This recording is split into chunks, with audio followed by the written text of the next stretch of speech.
Long before armies marched toward Megiddo, the hill already understood the value of being watched.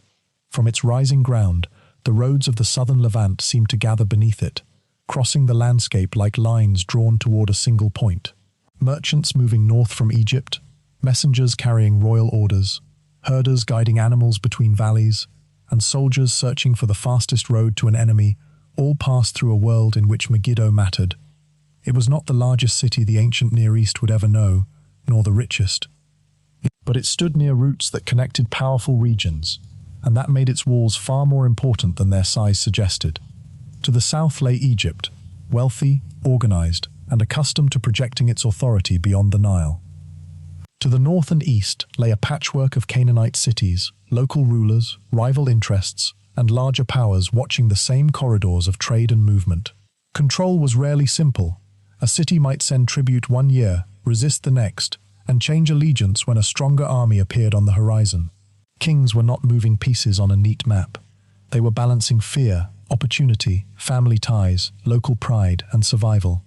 Megiddo stood inside that uncertainty. Whoever influenced it could influence movement through the region. Whoever lost it could discover that an enemy now possessed a doorway into lands once considered secure. This is why the city attracted ambition again and again. Long after one ruler disappeared, another would look toward the same hill and reach the same conclusion.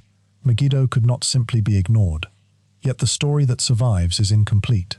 The ancient city did not leave behind a perfect account of everything that happened within its streets. Instead, the past reaches the present in fragments.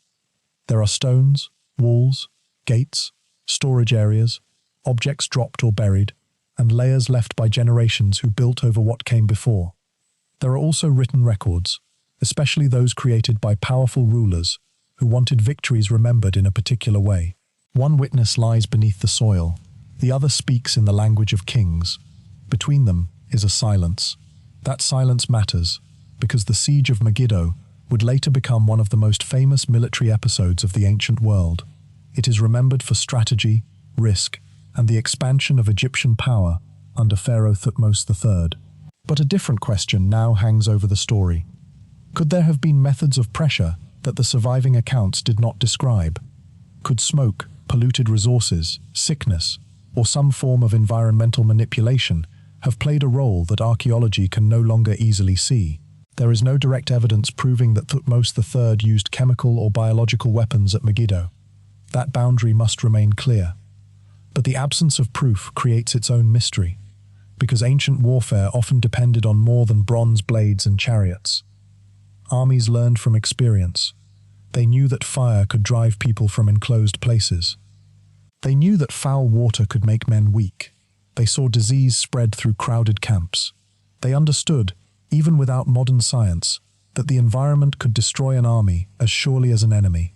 So the story begins not with a secret weapon, but with a place valuable enough to make desperate choices seem possible.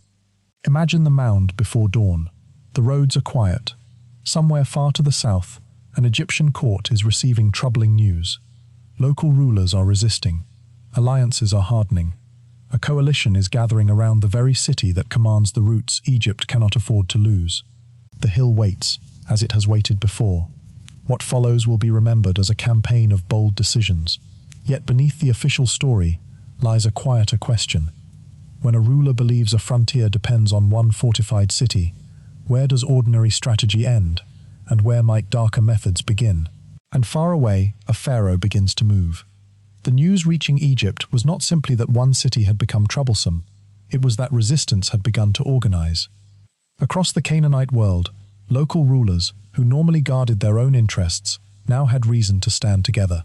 At the center of the gathering opposition was Megiddo, protected by strong defenses and positioned where a coalition could threaten the routes that carried Egyptian influence northward. For Thutmose III, this was more than a distant rebellion. Egypt's authority beyond its borders depended partly on the belief that defiance would bring consequences. If rulers along the northern routes could reject Egyptian control without punishment, others might follow. Tribute could stop, alliances could shift, garrisons and loyal cities could find themselves isolated. A regional challenge might become something larger, and so the pharaoh prepared to march. Later Egyptian records would celebrate the campaign as a triumph of royal courage and divine favor. They describe movement, decisions, enemies, and victory with a detail that makes the story feel unusually close for an event so ancient. Yet these texts were not written as neutral reports for future historians.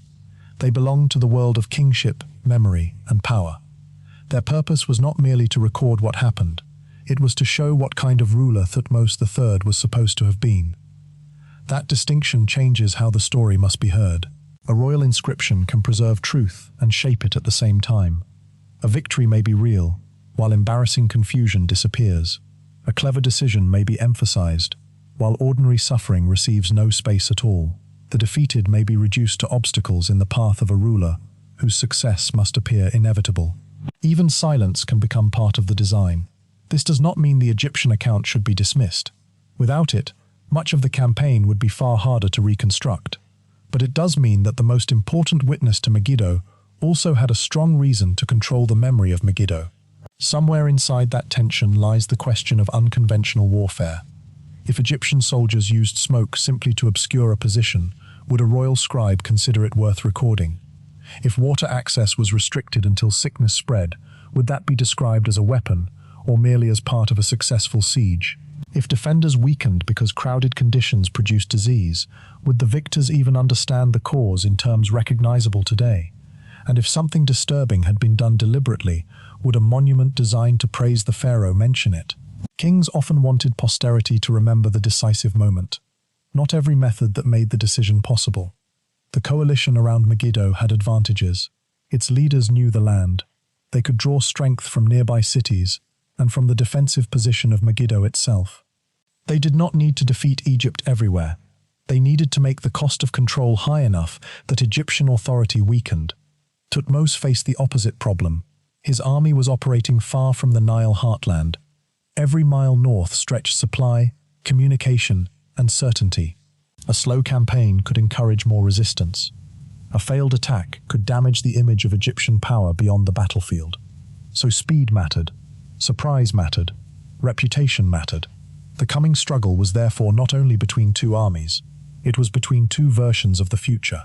In one, Egypt restored control and reminded the region that rebellion carried a price. In the other, Megiddo became proof that the pharaoh could be resisted. The road north, now filled with soldiers, chariots, animals, equipment, and expectation. Ahead waited a landscape of ridges and narrow approaches. The enemy would know those roads too. Before Thutmose could test the walls of Megiddo, he would have to choose how to reach them, and that choice would reveal something important about the man leading the campaign. He was willing to gamble everything on a path others considered too dangerous. Before the army reaches the battlefield, the story must pause for a moment, not because the campaign lacks urgency, but because the mystery surrounding Megiddo becomes dangerous if every possibility is allowed to become a fact. There are three kinds of evidence in this story, and they do not carry the same weight. The first is what surviving Egyptian texts actually say. These records describe the campaign, the march, the confrontation near Megiddo, the siege, and the triumph of Thutmose III. They are invaluable, but they were created in a royal setting and shaped by the needs of royal memory. The second is what archaeology can reasonably support. Archaeologists work with structures, destruction layers, objects, environmental remains, and the long sequence of occupation at Megiddo. The ground can challenge a written account, support parts of it, or remain frustratingly silent. But the ground also has limits. A city occupied for centuries is not a sealed room. Later building, erosion, fire, digging, and reuse can disturb what earlier generations left behind. The third category is possibility.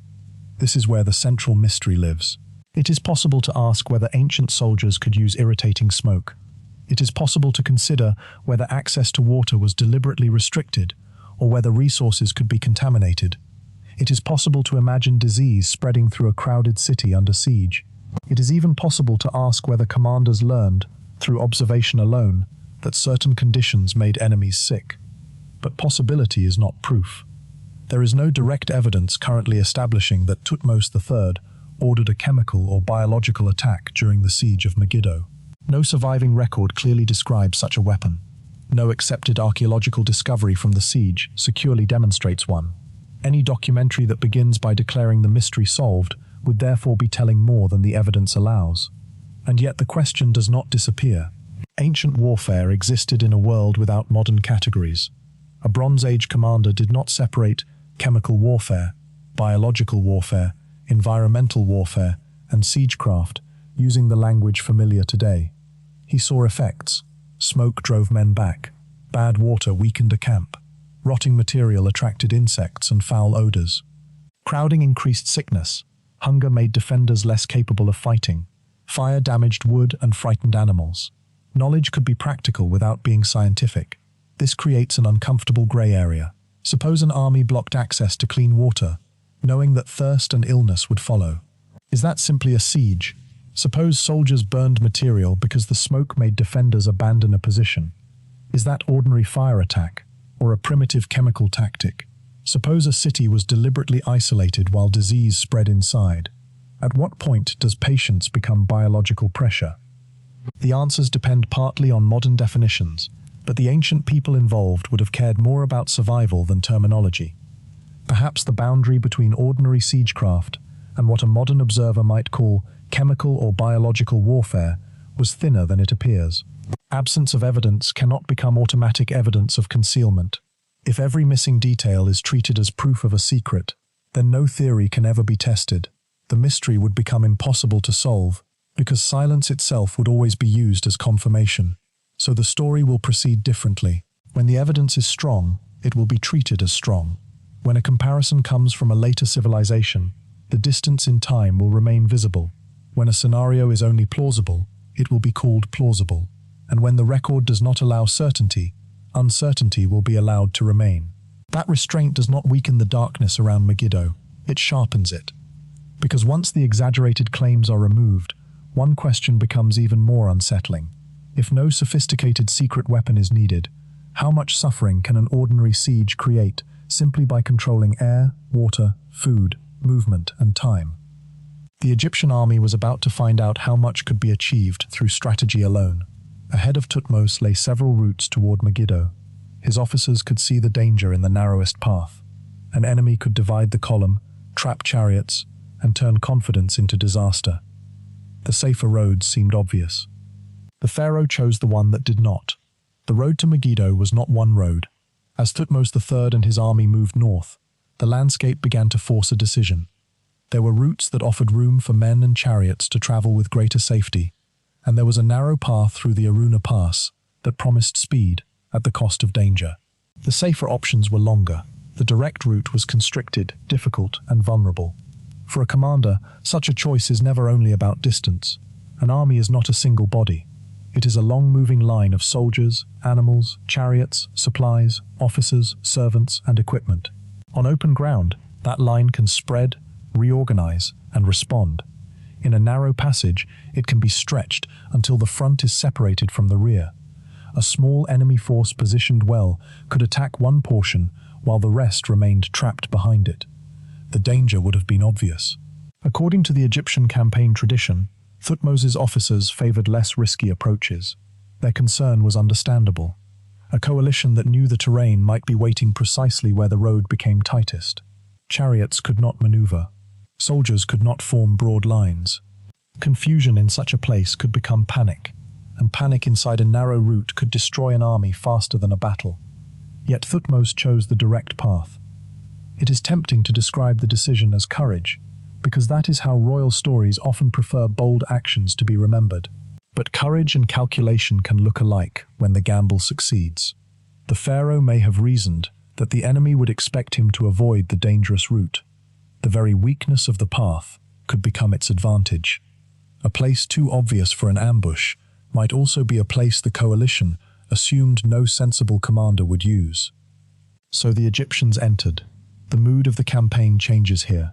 The open march becomes compressed. Men ahead cannot easily see what is happening behind them. Men behind may know nothing of the ground beyond the next bend. The sound of movement echoes between slopes. Dust rises. Animals slow. Chariot wheels must follow the shape of the road rather than the wishes of their drivers. Somewhere beyond the pass lies Megiddo, and somewhere perhaps lies an enemy. But those moving through the pass did not possess that certainty.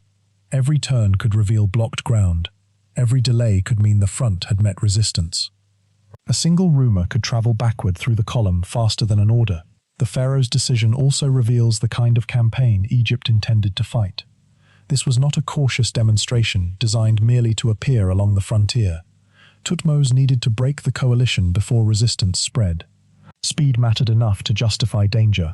When the Egyptian force emerged from the narrow route without the catastrophe his officers feared, the gamble changed the balance before the battle began. The coalition had not destroyed the army in the place where it was most vulnerable. Thutmose had reached the approaches to Megiddo by the route that compressed risk into a few uncertain hours. The first weapon of the campaign had not been poison, smoke, or disease. It had been surprise. That fact matters, because later questions about secret methods can distract from the extraordinary strategy already visible in the surviving story. The Battle of Megiddo did not begin with mysterious science. It began with geography, timing, and the willingness of one commander to choose the road that looked least reasonable. But surviving the pass did not mean surviving the campaign. The narrow hills were behind them now. Ahead, the land opened toward confrontation. The Canaanite coalition had gathered for the fight that would decide whether Egypt could reach Megiddo's walls as a victor or retreat south as a warning to every ruler considering rebellion. The dangerous road had delivered Thutmose to the battlefield. Now there was nowhere left to hide. The battle itself did not unfold as a mystery to those who survived it. Men saw chariots moving, formations shifting, standards rising above dust, and enemies breaking under pressure. What later generations would struggle to reconstruct, the soldiers of that morning experienced with brutal clarity. The Egyptian army had reached the plain. The coalition opposing it now had to stop Thutmose before he could turn the campaign into a siege of Megiddo. The moment carried enormous weight. A Canaanite victory could shatter the image of Egyptian power. An Egyptian victory could isolate the coalition's leaders inside the very city they had chosen as their center. The fighting moved in Egypt's favor. Then came the strange turn that makes victory feel almost like failure. According to the traditional Egyptian account, the defeated enemy withdrew toward Megiddo, while Egyptian soldiers became occupied with the wealth and equipment left behind in the opposing camp. The temptation is easy to understand. A battlefield abandoned by a fleeing force could contain weapons, animals, chariots, clothing, food, and objects that represented months or years of wealth to ordinary men. But every moment spent gathering spoils was a moment not spent sealing the escape. The coalition's surviving leaders reached Megiddo. The gates closed. Suddenly the campaign changed shape. Only hours earlier, Thutmose had gambled on a narrow pass to force a decisive encounter. He had reached the plain, confronted the coalition, and driven it back. Yet the political heart of the rebellion remained alive behind fortifications. The battle had been won, but the war had not been finished. Open battle is loud and visible. Chariots charge, arrows fly, soldiers can see the line they are trying to hold or break. A siege is different. It slows violence down. Time becomes part of the weapon. Hunger works without a sound. Thirst grows hour by hour. Waste accumulates. Injuries that seemed survivable become infected. Animals consume supplies while adding to the burden of sanitation. Rumors spread through crowded streets. Outside the walls, the besieging army faces problems of its own. Thousands of men cannot remain indefinitely in one place without food, water, shelter, and order. Their animals must be fed. Their camps must be kept functioning. Their commanders must prevent the defenders from escaping, while also protecting against relief forces that may appear from beyond the horizon. A siege is therefore a contest between two trapped populations. One is trapped by walls from the inside. The other is trapped by strategy from the outside. Turning away was difficult to imagine. If the coalition's leaders remained secure, the battle could be remembered not as a final defeat but as a temporary setback. Resistance might reorganize. Allies might arrive. Egyptian authority could be challenged. So the city had to be contained. This was when the landscape around Megiddo began to matter in a new way. Roads that once carried trade became routes to watch. Fields that once supported ordinary life became sources of food or zones of military control. Water became more than water. Fire became more than fire. Distance from the walls became a calculation. Even the direction of the wind could matter if smoke rose near defensive positions. None of this proves that unconventional weapons were used. But the siege created the environment in which such methods would have made sense if anyone chose to attempt them. A soldier on a battlefield may hope to survive until sunset. A person inside a besieged city may wake each morning wondering how many more sunsets remain. The Egyptian victory had therefore produced a new problem: how to make a fortified city surrender when its walls still stood and its defenders still had reason to resist. That problem would not be solved by the same methods that won the battle.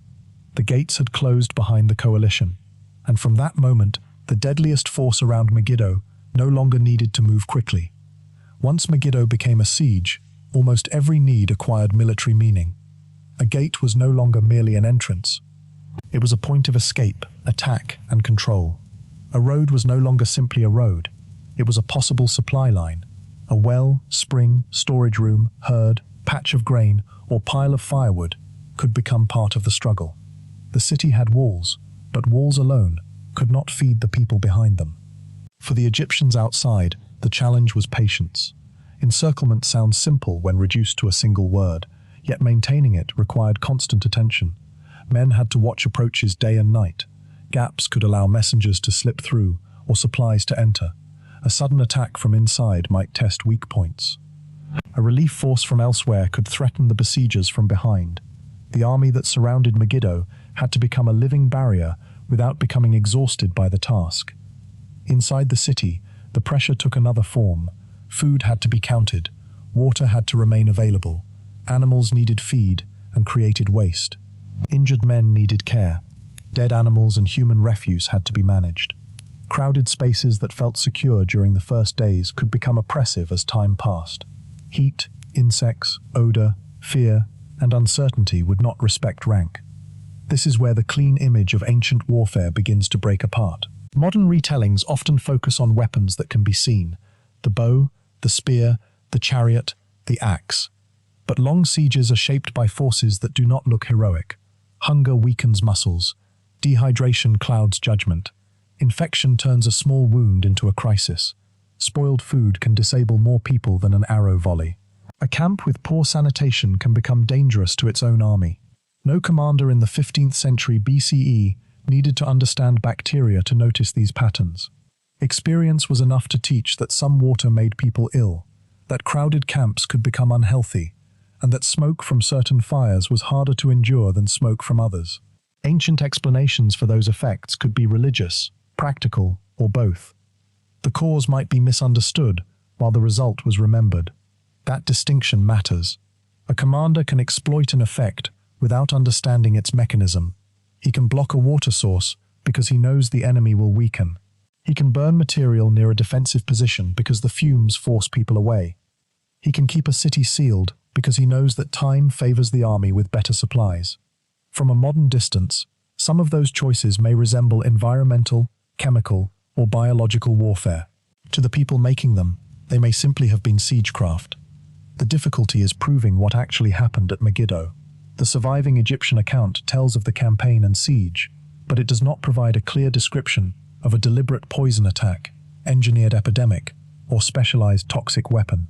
Archaeology has not produced accepted evidence that settles such a claim. The mystery therefore exists in the space between what ancient armies could plausibly observe and what can be demonstrated for this particular city. That space is wide enough for speculation, but not wide enough for certainty. Still, the siege itself created conditions in which the environment could become dangerous without anyone deliberately weaponizing it. A growing concentration of people and animals could strain sanitation. Limited access to fresh supplies could change diets. Wounds and exhaustion could accumulate. If sickness appeared, defenders might not know whether it came from ordinary conditions, divine anger, enemy action, or something carried into the city before the gates closed. Perhaps that is why the most effective ancient environmental weapon was often the simplest one: control. Control movement. Control access. Control time. Let pressure accumulate. Somewhere between those quiet acts and the language of modern warfare lies the central question of Megiddo. Did the Egyptians merely wait for ordinary siege conditions to weaken resistance, or did they intentionally intensify those conditions in ways the records never describe? To explore that possibility, the story must slow further. Beyond the battlefield, beyond the first excitement of victory, there were now days of watching walls, and inside those walls, time had begun to change everything. Megiddo still had walls. Its defenders still had weapons. The leaders who had escaped the battlefield were alive. Families could tell themselves that the Egyptian army might leave, that allies might come, or that the siege would break before stored supplies ran low.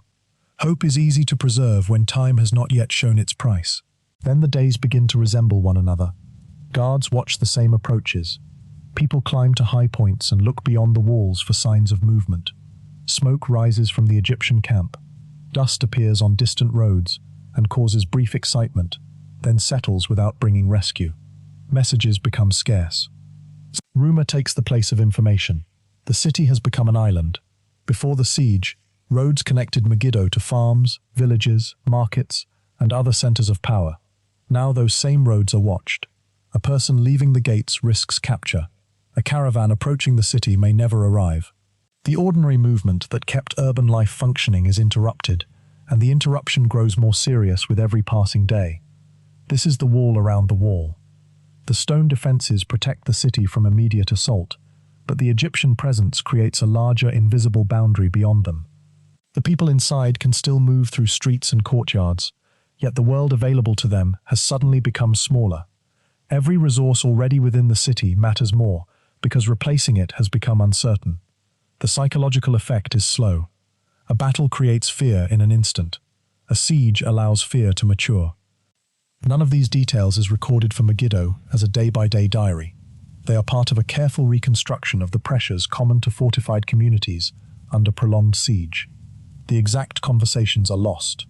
The human problems are not difficult to imagine. The leaders face their own trap. Surrender too early, and they may lose authority, wealth, or freedom. Resist too long, and the population may turn against them. They must judge the strength of Egyptian resolve without knowing what Thutmose's plans. They must estimate whether another force will come to help without reliable news from outside. Every decision is made with incomplete information. That may be one of the most powerful weapons of encirclement. Thutmose does not need everyone inside Megiddo to starve. He does not need every defender to fall ill. He needs enough people to believe that the future is closing. A siege succeeds when resistance begins to seem more dangerous than surrender. Time does the persuading. The Egyptians outside can make that message visible simply by remaining. Each sunrise that reveals the same enemy positions tells the city that the blockade continues. Each night without relief strengthens the thought that no rescue is coming, and still the walls stand. This is the strange contradiction of siege warfare. A city may look physically unchanged while its internal balance is being transformed. Gates remain closed, towers remain upright, soldiers remain at their posts. Yet food is slightly lower, water slightly more precious, tempers slightly shorter, and confidence slightly weaker. The attack is measured in subtraction. One less sack of grain, one more sick animal, one more argument over rationing, one more day. Modern archaeology can uncover walls and storage spaces, but it cannot easily recover this gradual change in expectation. The emotional siege leaves no clear layer in the soil. It survives only through comparison, human behavior, and the logic of confinement. That is why the mystery of Megiddo cannot be searched for only in dramatic destruction. A city can be conquered without a final storming of the walls. It can be brought to a point where opening the gates becomes the least terrible option remaining. But before that point is reached, basic survival begins to dominate every conversation. The first pressure is isolation. The second is scarcity. And scarcity has a way of turning food, water, animals, and even waste into matters of war. Inside a besieged city, the most ordinary objects become measures of the future. A basket of grain is no longer simply food. It is a number of days. A jar of water is not merely a drink. It is a question of who receives it first. An animal is both a source of meat and another mouth-consuming feed. Even a courtyard, a drain, or a refuse pit can become important when too many people are living too closely together. How much grain is stored? How quickly is it being used? Which supplies spoil first? How many animals can be kept alive without consuming resources needed by people? Who controls the stores? And who decides what counts as a fair ration? No surviving account gives a complete inventory of Megiddo during the siege. so the exact answers are unknown. But every fortified community facing isolation would confront some version of these questions. The longer the blockade continued, the more difficult they became. Food can be guarded. Water is more complicated. Ancient people did not need germ theory to recognize danger. They could smell decay. They could see when water changed color. They could remember that people became sick after eating spoiled food or drinking from a foul source. Their explanations might differ from modern ones, but experience still taught caution. Yet siege conditions make caution harder. When fresh supplies stop arriving, people use what remains. When the safest source becomes difficult to reach, a less desirable one may be used. When fuel is scarce, food may be prepared differently. When animals die, removing them becomes a problem. When refuse accumulates, insects and vermin follow. The city begins to fight two enemies. One stands beyond the walls. The other grows from within the conditions of confinement. This is where the idea of biological warfare becomes both tempting and misleading. It is tempting because disease can clearly weaken a trapped population. It is misleading because no enemy needs to release a pathogen for that to happen. A siege can create biological pressure simply by interrupting the systems that keep people healthy. The Egyptians may have understood the practical value of isolation without understanding the invisible causes of illness. If they prevented movement and supplies, they were already changing the health of the city indirectly. Whether that should be called warfare against biology or simply the logic of siege is a modern question imposed on an ancient world. The distinction becomes even harder when intent is considered. If a commander knows that blocking water will make people weak, he is deliberately using thirst. If he knows that foul conditions often produce sickness and chooses to prolong those conditions, is he using disease, or is he merely waiting for the ordinary consequences of encirclement? There is no simple answer.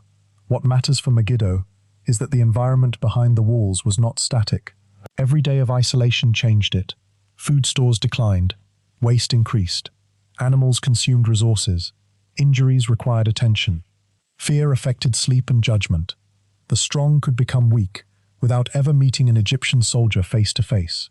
And the besiegers did not need to see each individual effect. They only needed the gates to remain closed. This possibility changes the image of the siege. Instead of imagining a single secret substance introduced at one dramatic moment, it may be more accurate to imagine dozens of small pressures accumulating until the city's ability to resist was reduced. That is less cinematic than a hidden poison. It may also be more frightening, because confinement itself can become a weapon without leaving a vial, a formula, or a recognizable residue for archaeologists to find. Still, ancient armies knew another force that left a more visible trace. They knew fire. And once fire enters the story, the question shifts from what happens naturally inside a siege to what an attacker might deliberately send toward the walls. The most obvious dangers in ancient war announced themselves. An arrow could be seen in flight. A spear had a point. A chariot shook the ground as it approached. Even fire, in its simplest form, carried light and heat that told people where the danger was. But some threats did not reveal themselves so clearly. Smoke could enter the lungs before anyone understood what made one fire merely unpleasant and another impossible to endure. Water could look normal while carrying something that caused illness. Disease could move from person to person before the first victim appeared seriously sick. A crowded room could become dangerous without any visible enemy entering it. For people inside a Bronze Age city, these forces would have been familiar in effect and mysterious in cause. A child becomes feverish. An animal stops eating. Several soldiers begin coughing after working near a smoky section of the wall. A jar of water smells different. None of these imagined scenes is recorded as an event from the Megiddo siege. They are not evidence of chemical or biological attack. They are examples of how uncertainty might have felt in a world where experience offered warnings, but not modern explanations. That uncertainty could be terrifying. If several people became sick at once, what did it mean? Was the water bad? Had food spoiled? Was a god displeased? Had an enemy done something beyond the walls? Had a traveler brought illness into the city before the gates closed? Different answers could exist at the same time. The modern mind tends to separate nature, religion, medicine, and warfare into distinct categories. Ancient people did not always experience the world in such neat divisions. A military disaster could have religious meaning. A strange illness could be understood through ritual as well as practical observation. A foul smell might be both a physical warning and a sign of corruption. This matters because psychological effects can grow even when physical causes are ordinary. Imagine that smoke drifts across one part of the city and defenders retreat from the wall because breathing becomes difficult. The attackers may have intended only to burn wood or damage a structure. Those inside might believe the fumes were deliberately created to poison them. The belief could spread faster than the smoke itself, or imagine sickness appearing after water becomes scarce. The true cause might be contamination produced by crowding and poor sanitation. Yet people who already fear the enemy may conclude that the source has been poisoned. Once that idea takes hold, even safe water can become frightening. This is the hidden power of invisible threats. They create doubt about the things people cannot avoid. Everyone must breathe. Everyone must drink. Everyone must sleep somewhere. No wall can separate a person from those needs. The search for an ancient chemical weapon, therefore, cannot begin by looking for something that resembles a modern canister of gas. The Bronze Age had no industrial weapons program of the kind the modern phrase suggests. The more reasonable question is whether ordinary materials, already present in daily life, could be used in unusual ways. Ancient crafts involved heat, smoke, minerals, resins, oils, metals, and other substances whose effects could be observed long before their chemistry was understood. Workshops taught people that some fires smelled different. Mining and metalworking exposed workers to fumes and dust. Cooking, preservation, tanning, and ritual practices created practical knowledge about decay, burning, and strong odors. A craftsman notices that a particular material produces harsh smoke. A soldier sees people retreat from it. A commander remembers. That chain is plausible. What remains unknown is whether it ever reached the walls of Megiddo. There is no direct evidence that a specialized toxic mixture was prepared there. There is no surviving instruction describing such an attack. Yet the possibility that ancient soldiers exploited smoke in simple ways cannot be dismissed merely because they lacked modern scientific vocabulary. To understand how far that possibility can reasonably be taken, the story must leave Megiddo for a while. The place was Dura Europos, and the evidence found there would show both how ancient chemical warfare could work and why it cannot simply be carried backward through time to Megiddo.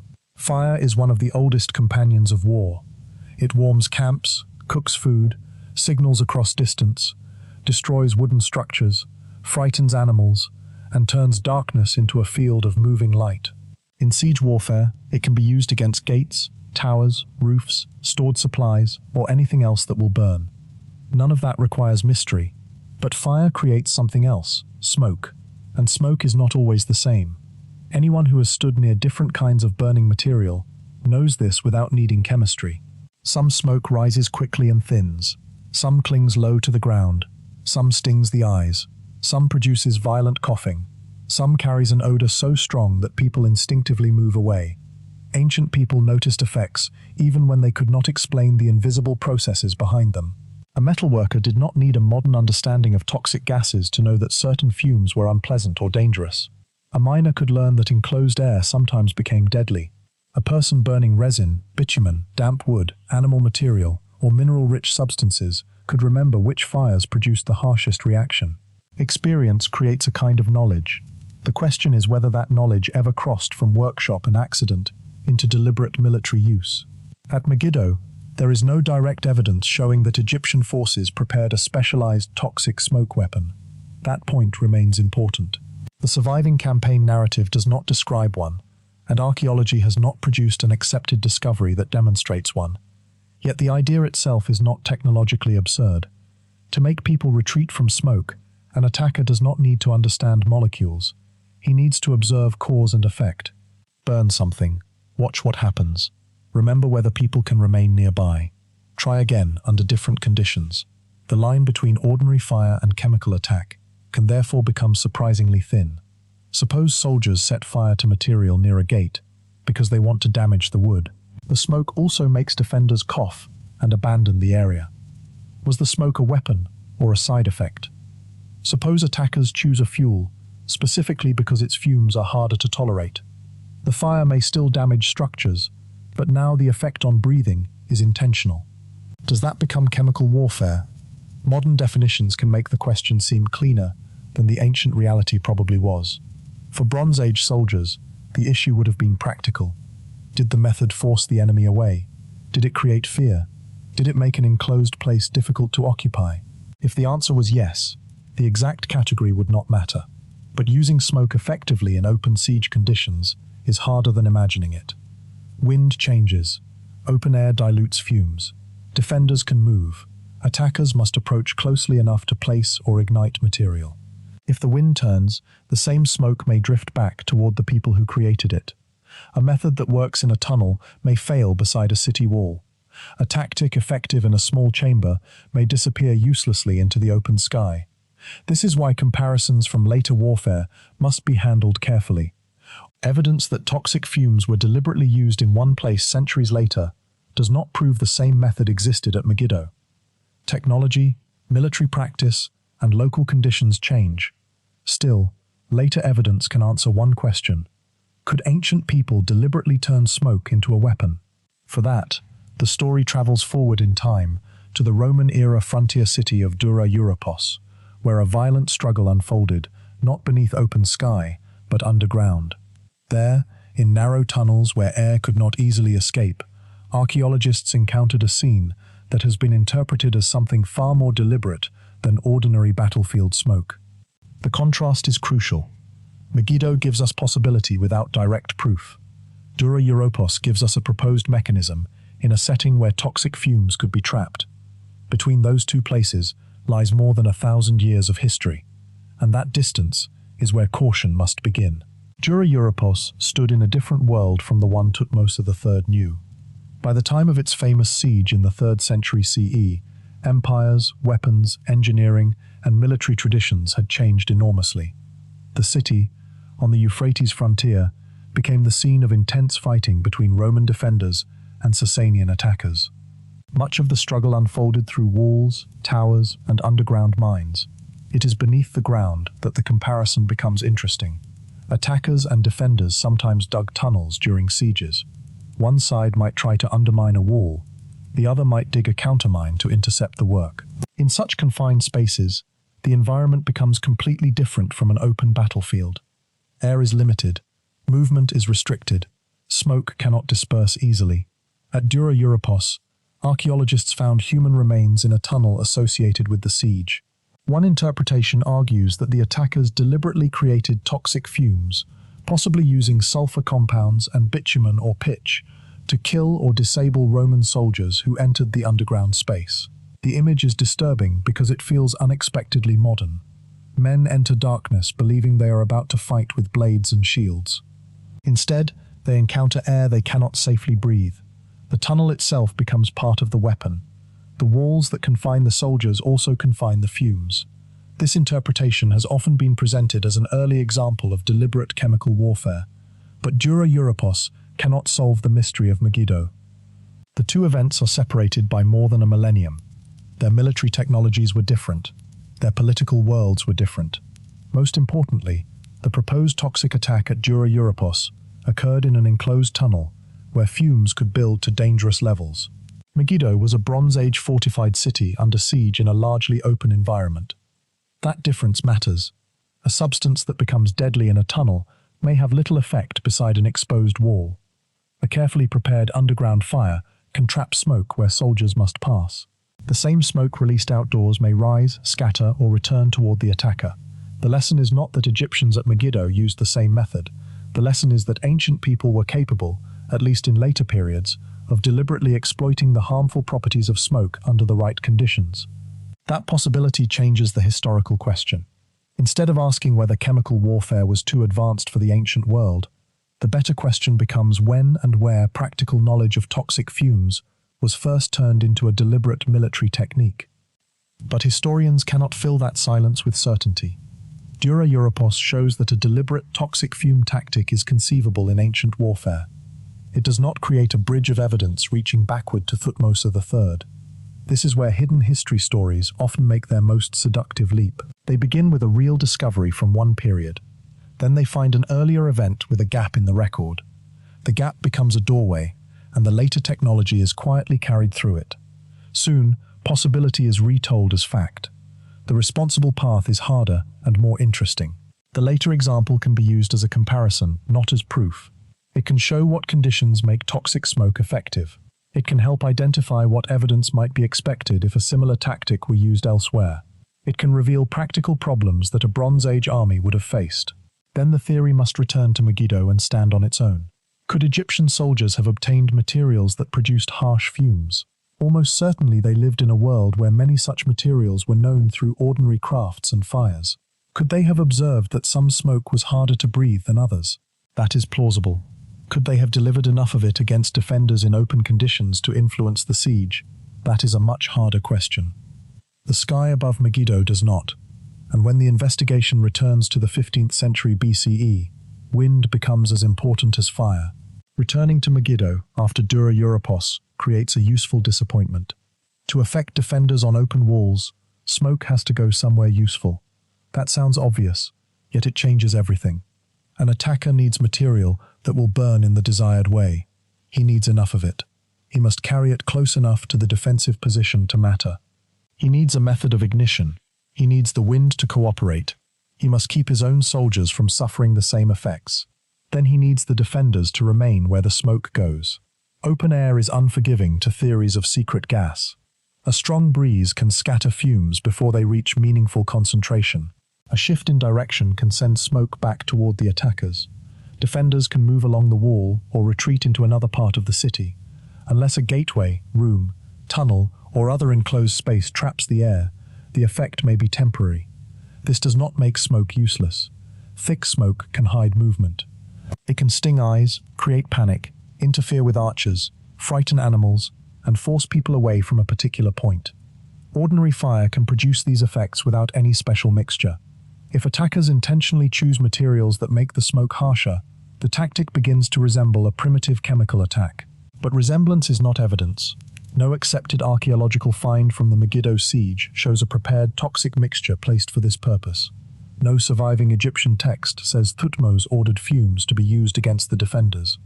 There is therefore no secure basis for describing a sophisticated chemical weapon as part of the campaign. The most plausible version of the smoke theory is simpler. Ancient soldiers knew fire. They knew smoke. They may have exploited smoke tactically when circumstances allowed. If such an event occurred at Megiddo, it could have been small, temporary, and too ordinary to deserve mention in a royal victory account. That possibility is difficult to prove, precisely because it requires so little specialized technology. A burned pile of material near a wall might leave traces indistinguishable from ordinary fire. A harsh-smelling fuel could be used for practical reasons unrelated to toxicity. Smoke itself disappears. The people affected by it leave no label explaining why they coughed or retreated. Archaeology can sometimes recover combustion residues, but interpretation depends on context. Was a fire part of battle? Was it domestic? Was it accidental? Did it occur during the siege attributed to Thutmose, or in another phase of occupation? The deeper the site's history, the harder those questions become. Megiddo was not abandoned after one dramatic event and sealed forever. Generations continued to build, destroy, repair, and reuse parts of the mound. The landscape of evidence is layered, not frozen, so the smoke theory survives in a narrow space. It is technologically conceivable that Bronze Age people understood irritating fumes through experience. It is plausible that smoke could be used as a tactical nuisance or pressure tool. It is unproven that a deliberate chemical attack played a significant role in Megiddo's surrender. That conclusion may seem less exciting than the title of a mystery documentary, yet it opens a more interesting path. Because smoke has one great weakness: it moves. Water does not need to chase anyone. Every defender, civilian, leader, child, and animal inside the city depends on access to it. A person can step away from a smoky wall. A person cannot step away from thirst. That makes water a more powerful point of pressure in almost any prolonged siege. Control a road, and supplies become uncertain. Control a field, and food becomes scarce. Control water, and time accelerates. The question is whether control ever becomes contamination. At Megiddo, there is no direct evidence proving a poisoning operation, but the strategic logic of water still is impossible to ignore. The smoke question has therefore narrowed rather than solved the mystery. It has shown that a primitive chemical effect is possible in principle, but difficult to sustain in open conditions, and unsupported by direct evidence here. The investigation must now move toward the resource no siege can avoid. Behind the walls, people can ration grain. They can reduce movement. They can wait, but sooner or later, everyone drinks. Water is quiet, which may be why its power in a siege is easy to underestimate. Walls attract attention because they are visible. Gates can be counted. Towers can be measured. Armies can be described by numbers of men and chariots. Water seems simpler. It is simply there until it is not. For a city under siege, that difference can determine everything. This is why a besieging army does not need to poison a water source to turn water into a weapon. It can watch the approaches to a spring. It can block movement outside the walls. It can control nearby ground. It can make every journey for water dangerous. The result may be the same fear that people associate with poisoning, even when no substance has been added at all. At Megiddo, no direct evidence proves that Egyptian forces deliberately contaminated the city's water. That distinction must remain clear. But the strategic importance of access is easier to understand. If any part of the community depended on sources beyond secure defenses, encirclement alone could create pressure.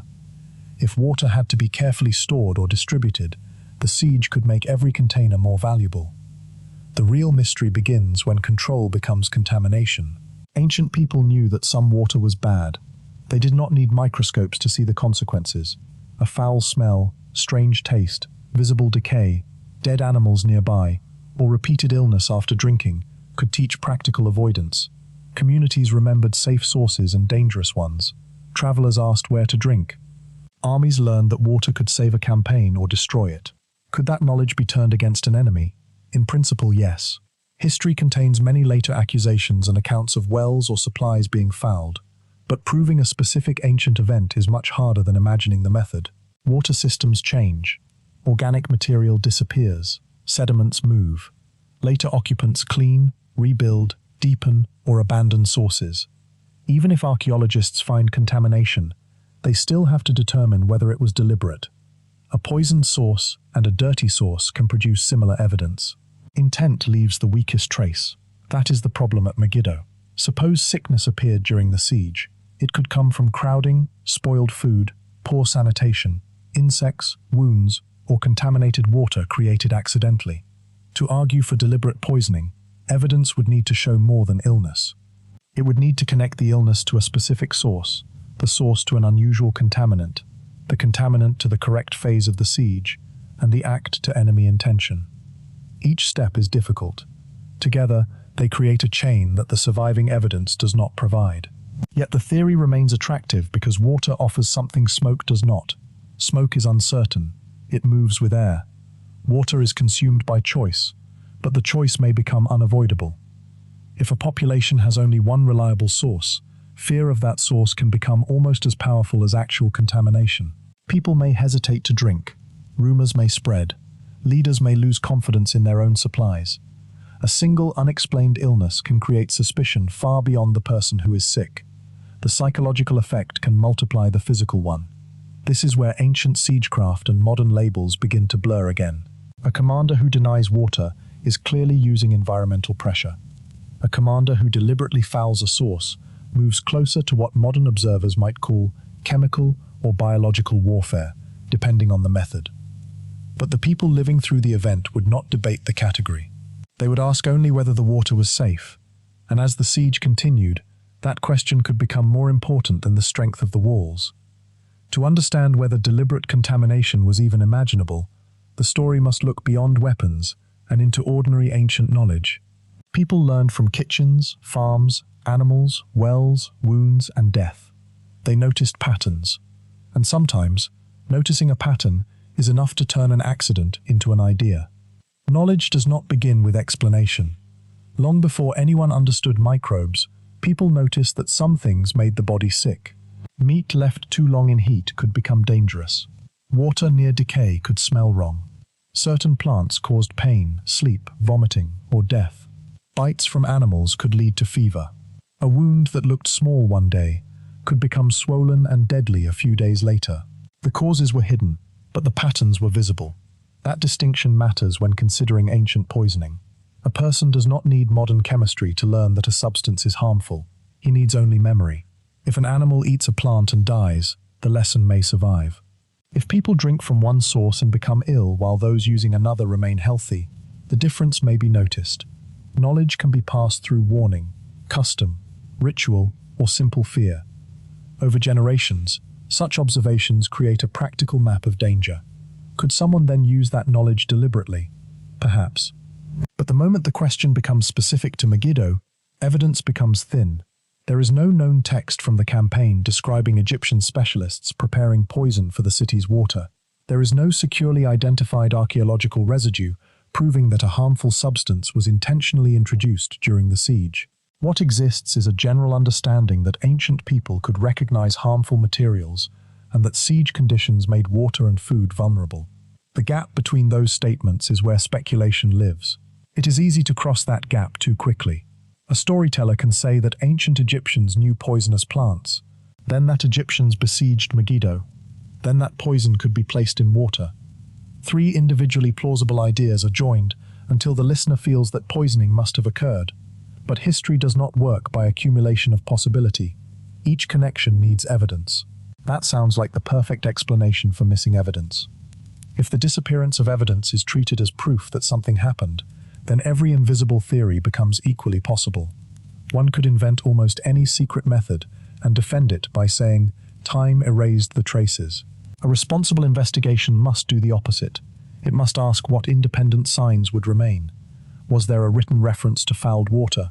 Was there an unusual concentration of material in a securely dated source? Were victims found with evidence that fits a specific toxic exposure? Did later Egyptian military records describe similar practices? At Megiddo, the chain is not there. The absence does not prove poisoning was impossible. It means poisoning cannot be presented as established fact. This may feel frustrating because the theory is so easy to imagine. A city is trapped, water is essential, the attackers are patient. A hidden substance enters a source, people weaken, the gates open.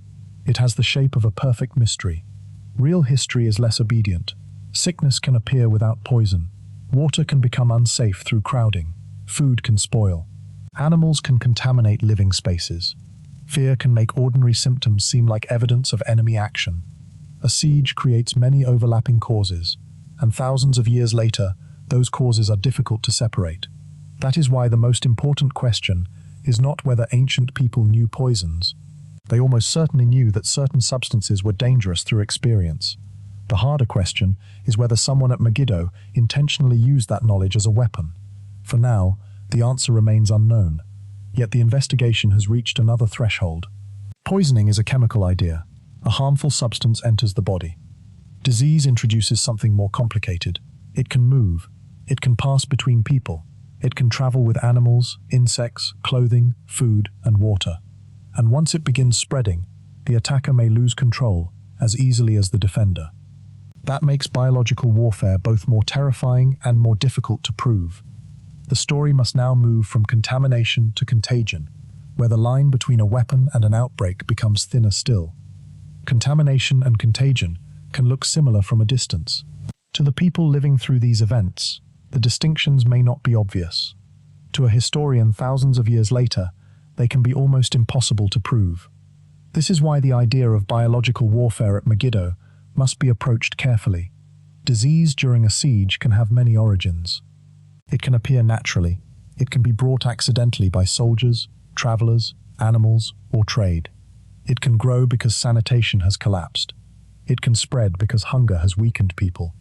It can also, in theory, be encouraged or introduced deliberately.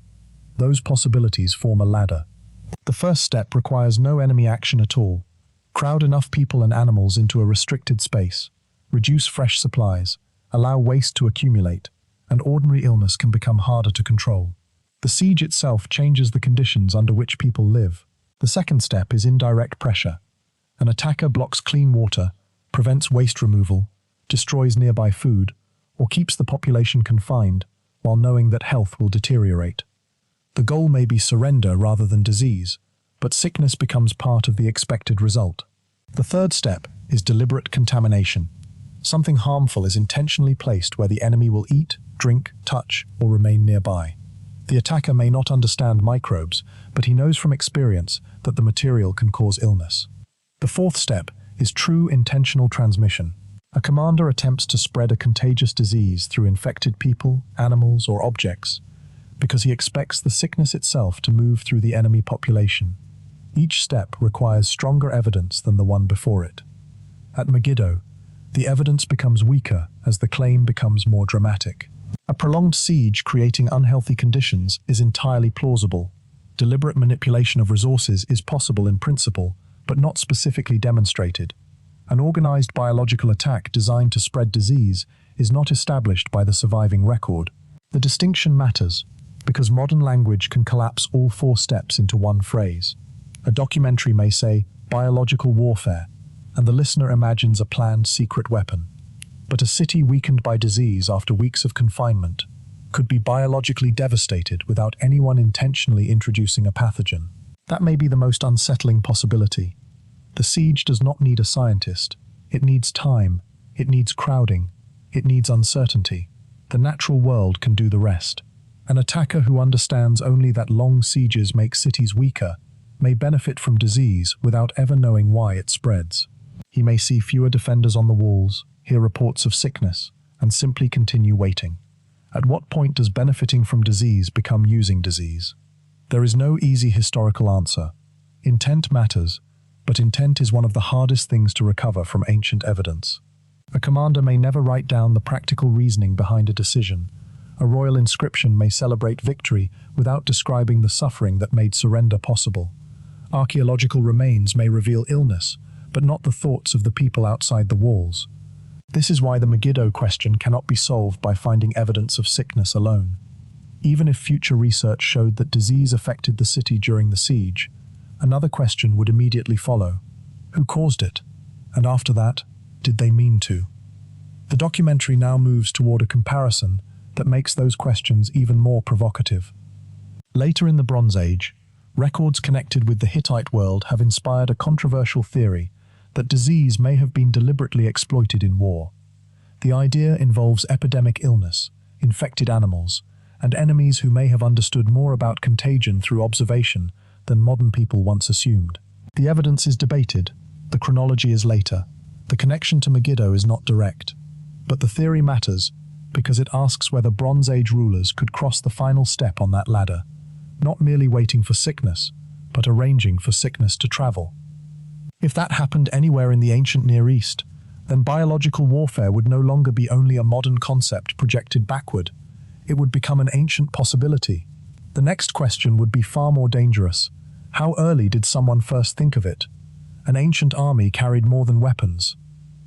It carried people in close formation, animals for transport and war, food stored for long journeys, water collected from changing sources, and wounds gathered day after day. It carried dust, insects, waste, fatigue, and whatever illnesses were already moving through the population. Every campaign was therefore also a biological event.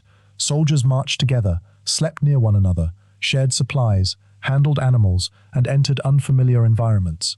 A sickness that appeared in one part of a column could travel without anyone understanding how.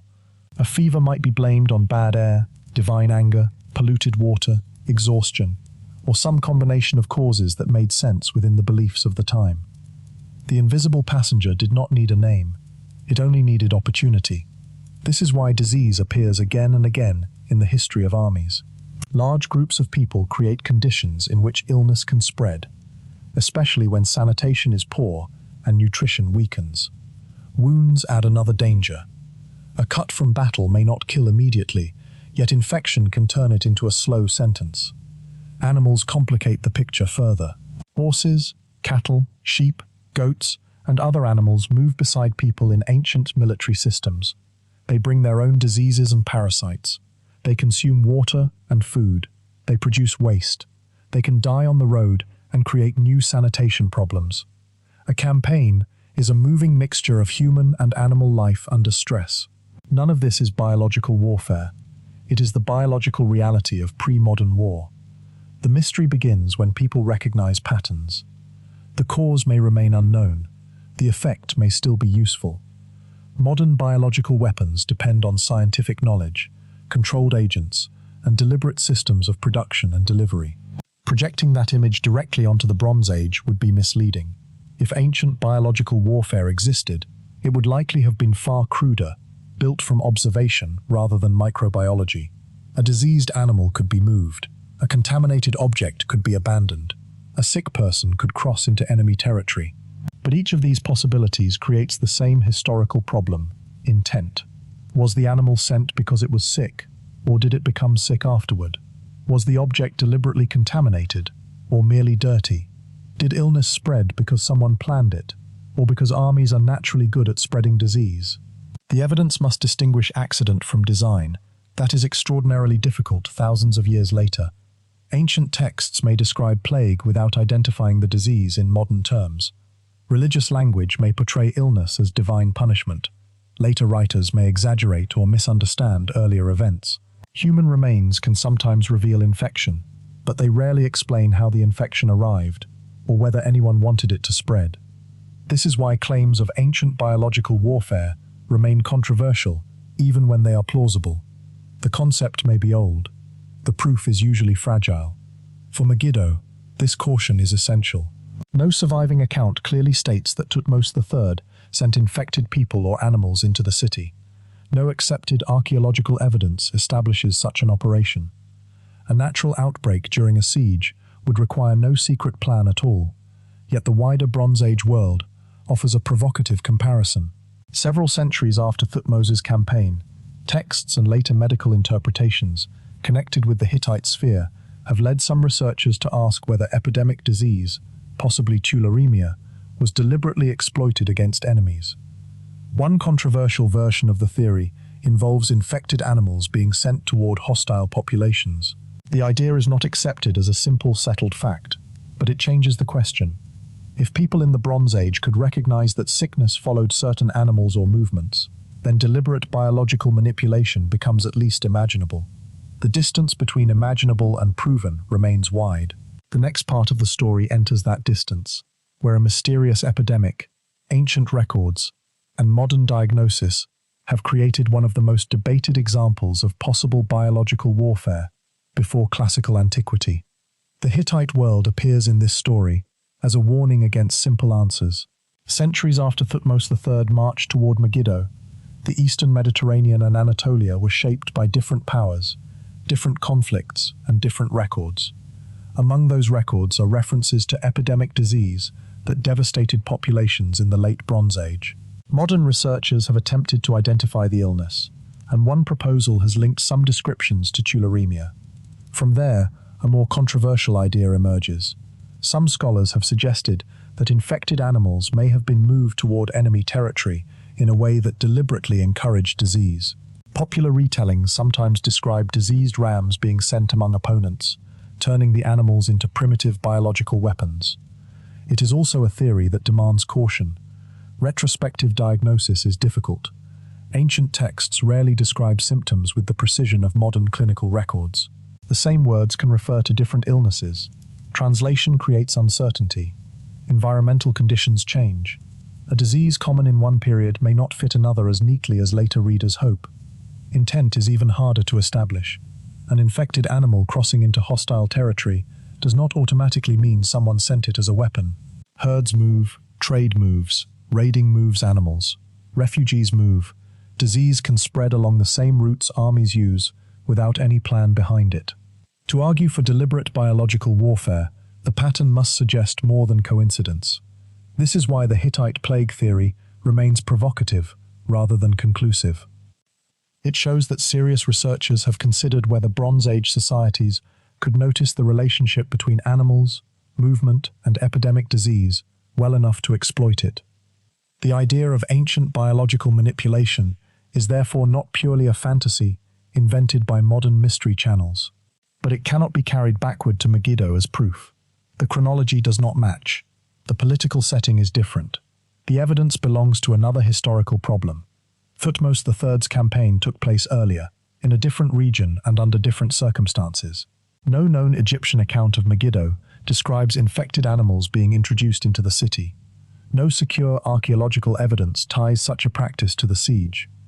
It can establish possibility in the wider ancient world, and even that possibility must remain qualified. This distinction is easy to lose because mystery storytelling rewards connection. A viewer hears that Bronze Age people may have used disease deliberately. Then the viewer hears that Megiddo was a Bronze Age siege. The two ideas seem to slide together naturally. But history is not a single shared toolbox passed unchanged from one kingdom to another. Knowledge can be local. A method can be discovered, forgotten, reinvented, or misunderstood. One ruler's tactic may never reach another court. A practice known in one century may not exist in the previous one. The absence of a direct link matters. Yet the Hittite theory leaves behind an uncomfortable question. If ancient people sometimes recognized that sickness followed particular animals or contacts, how long would it take before someone tried to control that movement? The step from observation to intention can be very small. A shepherd sees disease pass through a flock. A village sees illness follow the arrival of outsiders. A soldier sees an enemy camp weaken after contact with something contaminated. No one sees a bacterium, but everyone sees the result. That is the intellectual doorway through which biological warfare could enter the ancient world. Whether anyone at Megiddo walked through that doorway is unknown.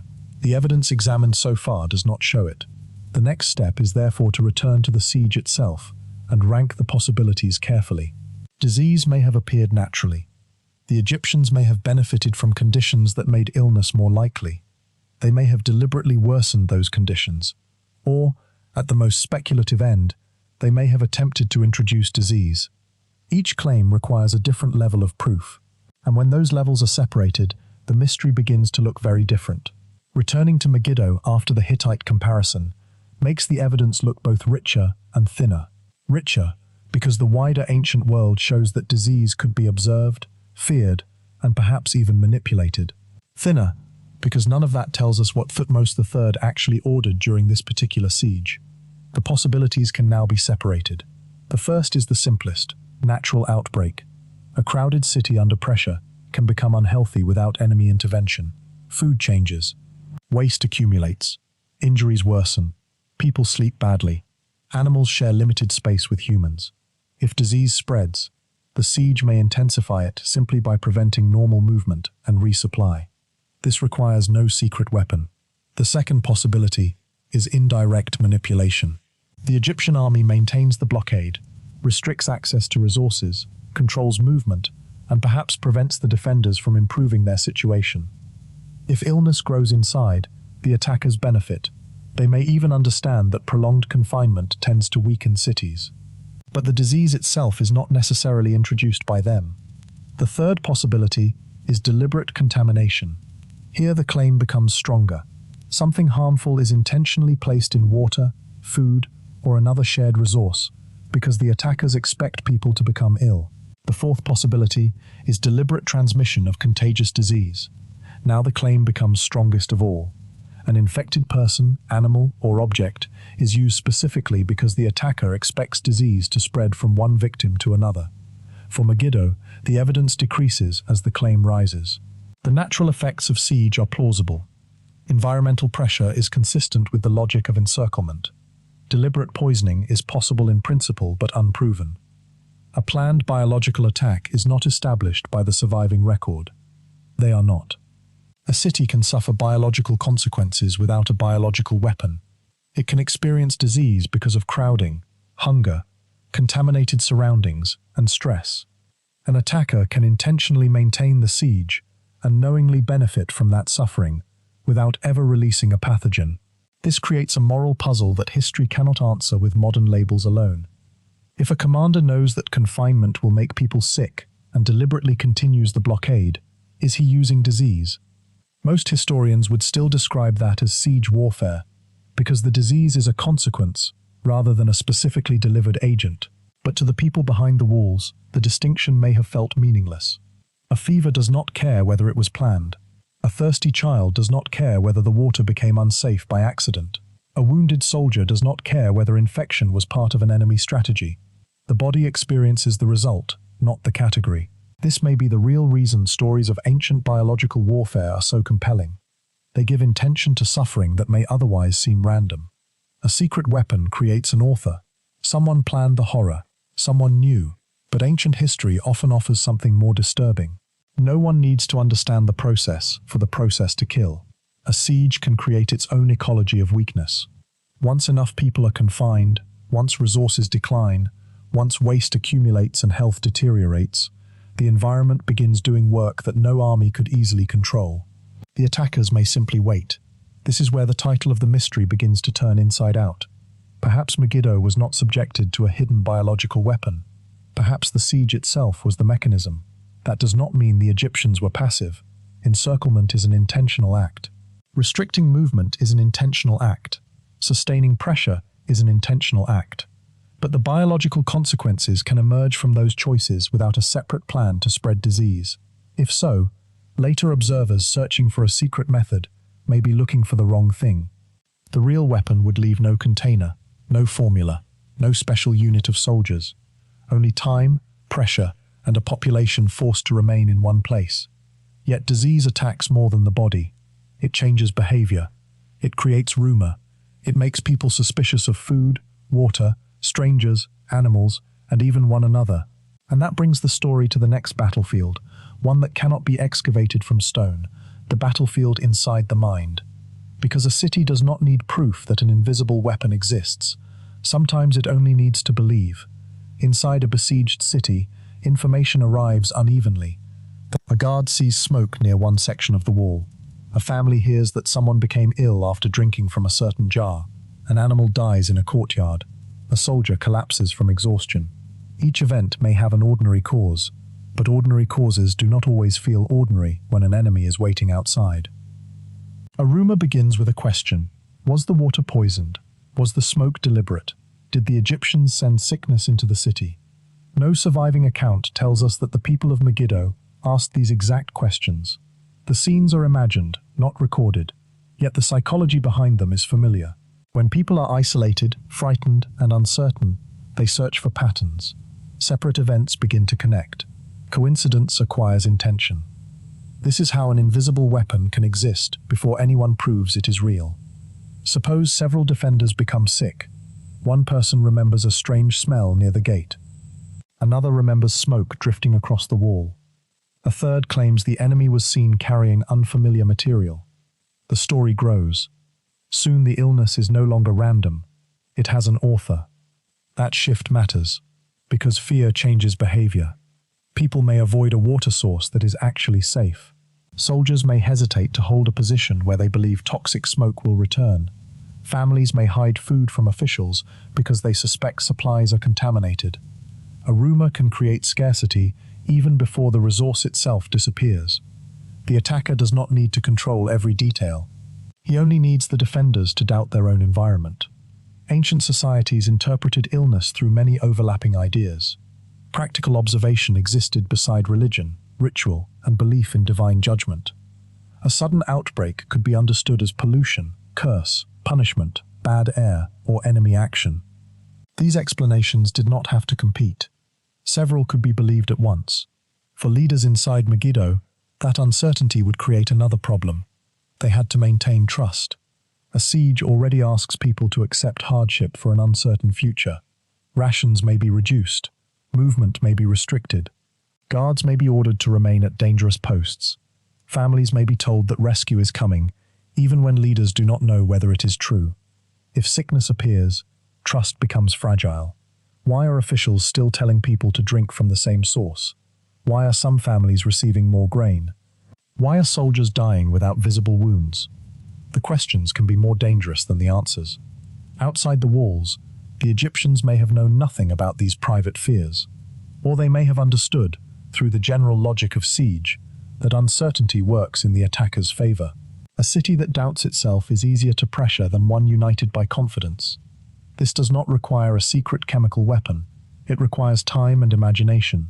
The human mind supplies possibilities faster than an army can supply evidence. That is why psychological warfare often grows from ambiguous events. Smoke does not need to be poisonous if defenders believe it is. Water does not need to be contaminated if people are too afraid to drink. A natural outbreak can feel like deliberate attack if it begins at the worst possible moment. Belief can turn an ordinary danger into something larger. And once belief spreads, the attacker may benefit whether he created the original event or not. This is the invisible siege. The walls still stand. The gates remain closed. But inside, people begin fighting possibilities. They fight the thought that supplies are unsafe. They fight the thought that rescue will never come. They fight the thought that the enemy possesses methods they do not understand. Because a visible threat has limits. An imagined threat can be truly everywhere. And when that fear is combined with the steady sight of an enemy army that refuses to leave, surrender begins to feel less like defeat and more like escape. A siege is a performance as much as a military operation. The army outside the walls must do more than prevent escape. It must be seen preventing escape. Guards remain in place. Patrols repeat their routes. Fires burn at night. New earthworks appear. Supplies continue arriving for the besiegers. Each visible sign carries the same message: we are still here. For the people inside Megiddo, that message may have mattered more with every passing day. A wall is useful because it separates danger from safety. But during a long siege, the wall can begin to feel like the boundary of a prison. People look outward and see the enemy positions. They wait for signs of weakness and find none. They hope for rescue and watch empty roads. The Egyptians do not need to attack every morning. Sometimes remaining is enough. This is why siege warfare can become theater.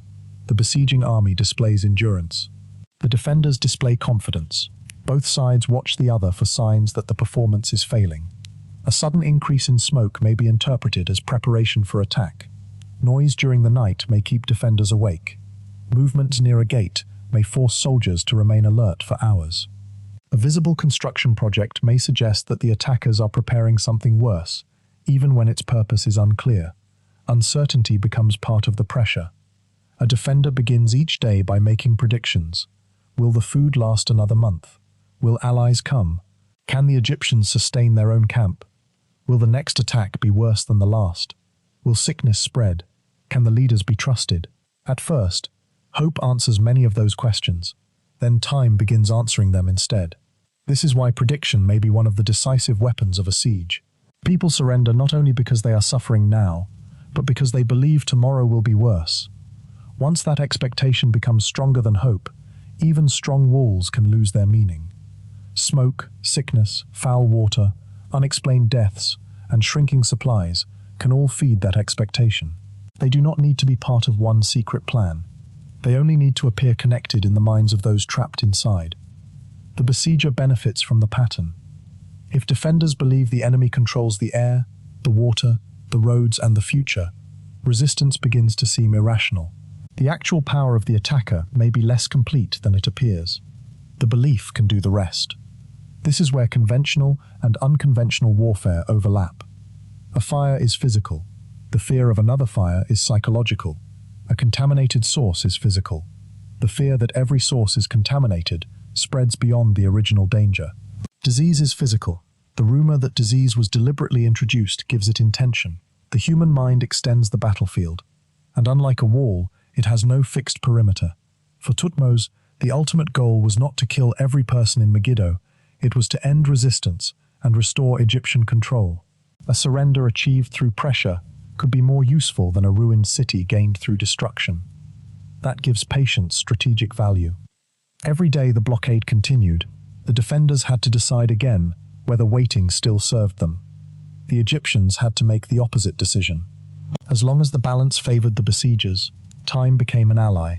But psychological pressure creates a historical problem. It leaves almost no archaeology. There is no layer of fear in the soil. No inscription records every rumor. No object proves that a family believed the water was poisoned. The most important battlefield may therefore be the one least visible to modern investigators. And this leads to a difficult possibility. Perhaps something unusual did happen at Megiddo, but it was too ordinary to record and too temporary to survive. Or perhaps nothing unusual happened at all. The difference between those possibilities is where the next chapter of the mystery begins. Every mystery eventually reaches a point where possibility becomes too easy. At first, the missing details invite curiosity. Perhaps smoke was used. Perhaps water was fouled. Perhaps disease spread in a way the attackers understood. Each idea fits somewhere inside the broad reality of ancient siege warfare. Then a dangerous habit appears. Every silence begins to look like concealment. If the Egyptian records do not mention a secret method, perhaps the scribes hid it. If archaeology does not reveal the evidence, perhaps the evidence decayed.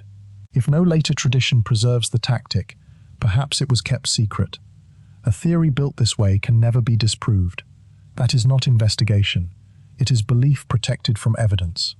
The siege of Megiddo deserves better because its real history is already extraordinary.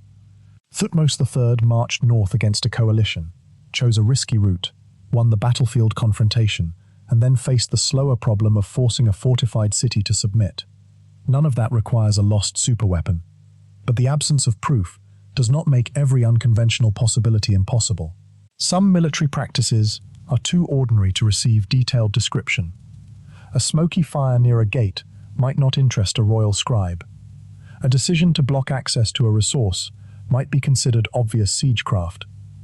A period of sickness might never enter a victory inscription focused on the pharaoh's success. Archaeology also loses things. Organic materials decay. Smoke disappears. Water moves. Buildings are repaired. Cities are rebuilt. People return to the same places and disturb what earlier generations left behind. The past is not a perfect archive, so the investigation arrives at 4 competing possibilities. The first is that unusual methods were used but considered too ordinary to record. The second is that something unpleasant occurred and royal records chose not to emphasize it. The third is that evidence once existed but did not survive clearly enough to be recognized. The fourth is simpler. There was no secret chemical or biological weapon. That final possibility may feel disappointing only because the title has already trained the mind to expect a hidden answer. Modern audiences love lost technologies. They enjoy the thought that ancient people possessed knowledge later forgotten, suppressed, or misunderstood. Sometimes that is true. History contains real cases of techniques that vanished or were rediscovered. But mystery can become a lens that forces every event to hide something. Megiddo may not need that lens. The strategic reality of siege already contains enough darkness. A city can be isolated until resources decline. People can become sick because ordinary systems fail. Smoke can terrify without being chemically engineered. Fear can spread faster than disease. Leaders can surrender because the future looks worse than the present. These are not lesser forms of warfare. They are the machinery of pressure. The question is whether modern language has transformed that machinery into something more dramatic. Perhaps later storytellers hear that a city weakened under siege and imagine deliberate infection. Perhaps references to smoke become proof of toxic gas. Perhaps restricted water becomes a poisoning operation. The legend grows by sharpening uncertainty into certainty. To avoid that trap, the story must now become forensic. What do the Egyptian records actually claim? What can archaeology reasonably identify? What kind of physical trace would a toxic smoke attack leave? How could anyone distinguish deliberate contamination from ordinary pollution? What evidence would prove intent? These questions are less cinematic than a secret formula. They are also the only way to keep the mystery honest. The next stage of the investigation will therefore strip away the atmosphere for a moment and examine the surviving evidence as if each theory were standing in a courtroom. The goal is not to destroy the mystery. It is to see which parts can carry weight. If a claim survives that test, it becomes stronger. If it does not, the story must let it go. That is the risk every serious investigation takes. Because sometimes the weapon history forgot was never a weapon at all. That boundary, however, is not empty. It is filled with human choices, accidents, fears, and consequences that records rarely preserve completely. And sometimes the most important discovery is learning exactly where knowledge ends. The Egyptian account of Megiddo is both a gift and a problem. Without royal records, the campaign of Thutmose III would be far harder to reconstruct in detail. The texts preserve a sequence of movement, decision, confrontation, and victory that gives the event unusual clarity for such an ancient war. But clarity is not the same as neutrality. These were royal inscriptions. They belonged to a political world in which the pharaoh was more than a commander. He was the center of order, legitimacy, and divine favor. A campaign narrative, therefore, did more than tell readers where soldiers marched.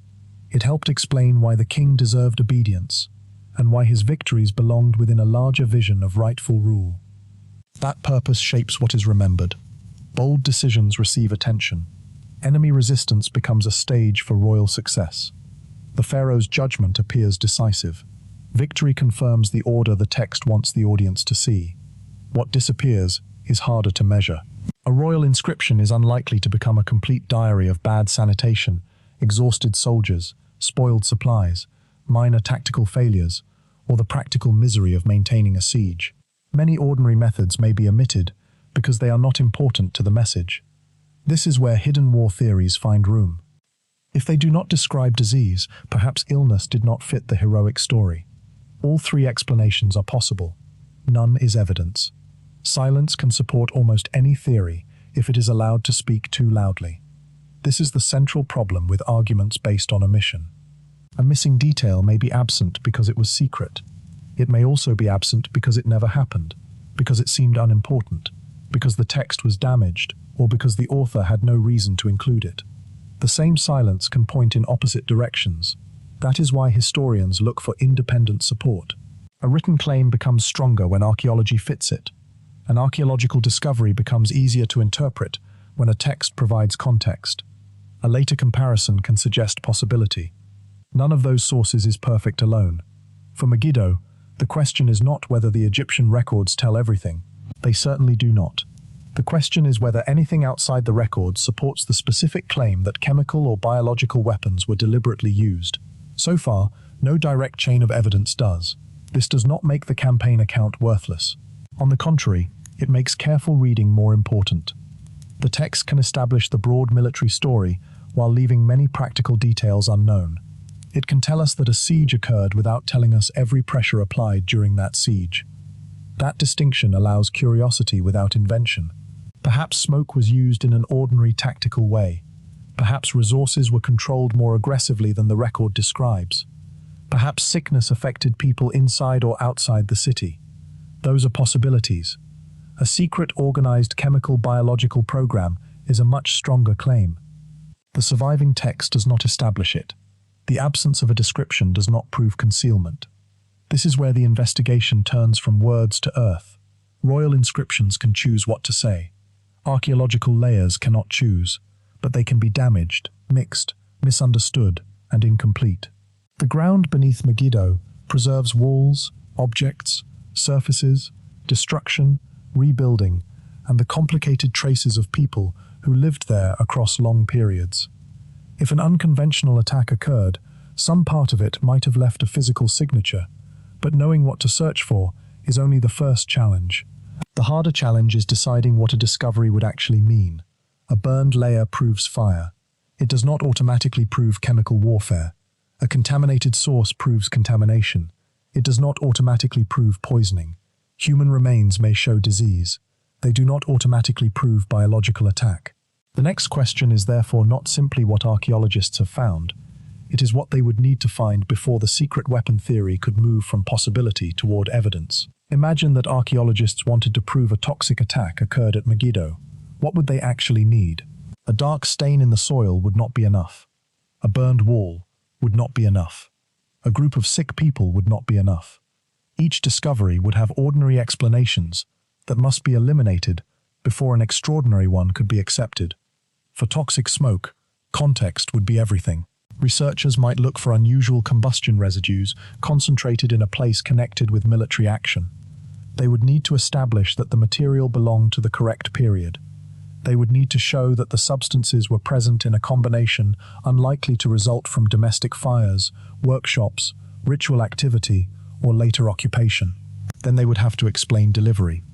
Was the material positioned where fumes could affect defenders? Was there an enclosed space? Was the burning deliberate? Could the quantities involved actually create a harmful effect? Each question narrows the theory. The same problem applies to poisoned water. Finding organic remains or unusual chemicals in an ancient water source would be interesting. But contamination has many causes. Animals die. Waste enters systems. Minerals occur naturally. Later occupants alter wells and channels. A harmful substance may arrive accidentally. To prove deliberate poisoning, evidence would need to connect the contaminant to human action and the human action to the siege. That is a demanding chain. Biological warfare is even harder. Suppose human remains from the correct period showed signs of infectious disease. That could establish an outbreak. It would not establish that the Egyptians caused it. A natural epidemic could spread through a crowded city. Disease might have arrived before the siege or moved through the Egyptian camp first. To demonstrate weaponization, researchers would need some sign of deliberate transmission. A text describing the act would help. A clearly prepared delivery context might help. Without such support, illness remains illness. This is the difference between finding a cause and finding intent. Megiddo makes the problem more complicated because the site has a long history. It was occupied, rebuilt, damaged, altered, and used by different populations over many periods. Archaeological layers are interpreted carefully, but connecting one feature to one short episode from thousands of years ago can be difficult. The famous campaign of Thutmose III is known through text. The archaeological mound preserves a much longer story. Making the two stories meet precisely is not always simple. This is why a dramatic discovery can remain ambiguous.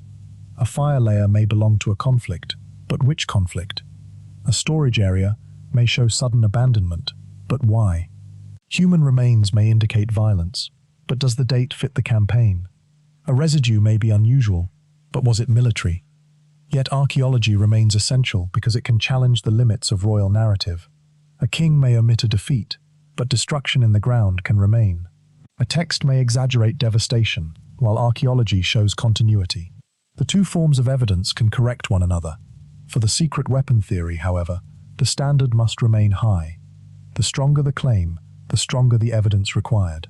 At present, the known evidence does not demonstrate a deliberate chemical or biological attack at Megiddo. That conclusion is not the end of investigation. It is the starting point for ranking what can responsibly be said. The siege happened. Environmental pressure is plausible. Disease risk is plausible. Smoke may have been used in ordinary tactical ways. Resource denial fits the logic of encirclement. Deliberate poisoning is unproven. Deliberate epidemic warfare is unproven. A sophisticated secret chemical biological weapons program is unsupported. The mystery becomes clearer when those statements are not blended together, and clarity creates one final test. If every theory is placed beside the same evidence, which explanation requires the fewest unsupported assumptions? The answer may not be the most dramatic, but it may be the one closest to what happened behind Megiddo's walls. The evidence can now be arranged by weight. At the top is what can be said with the greatest confidence.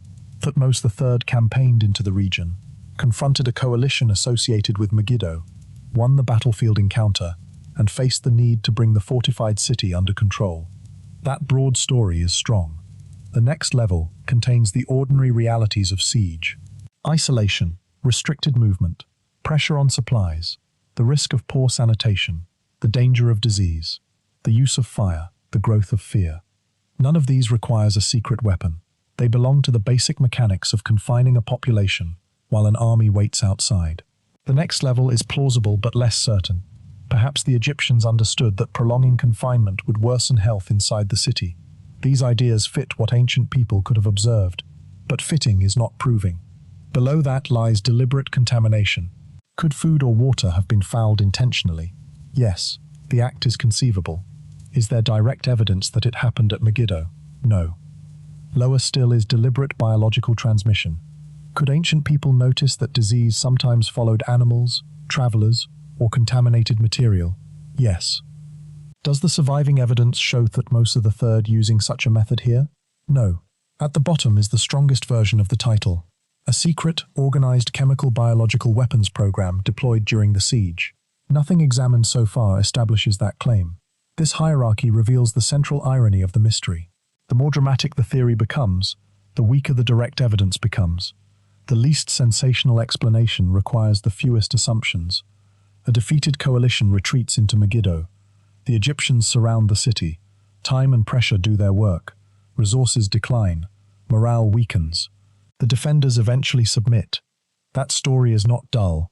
It is frightening in a different way, because it shows how much damage ordinary siegecraft can cause without exotic technology. The middle explanation adds environmental manipulation. Perhaps the Egyptians did more than wait.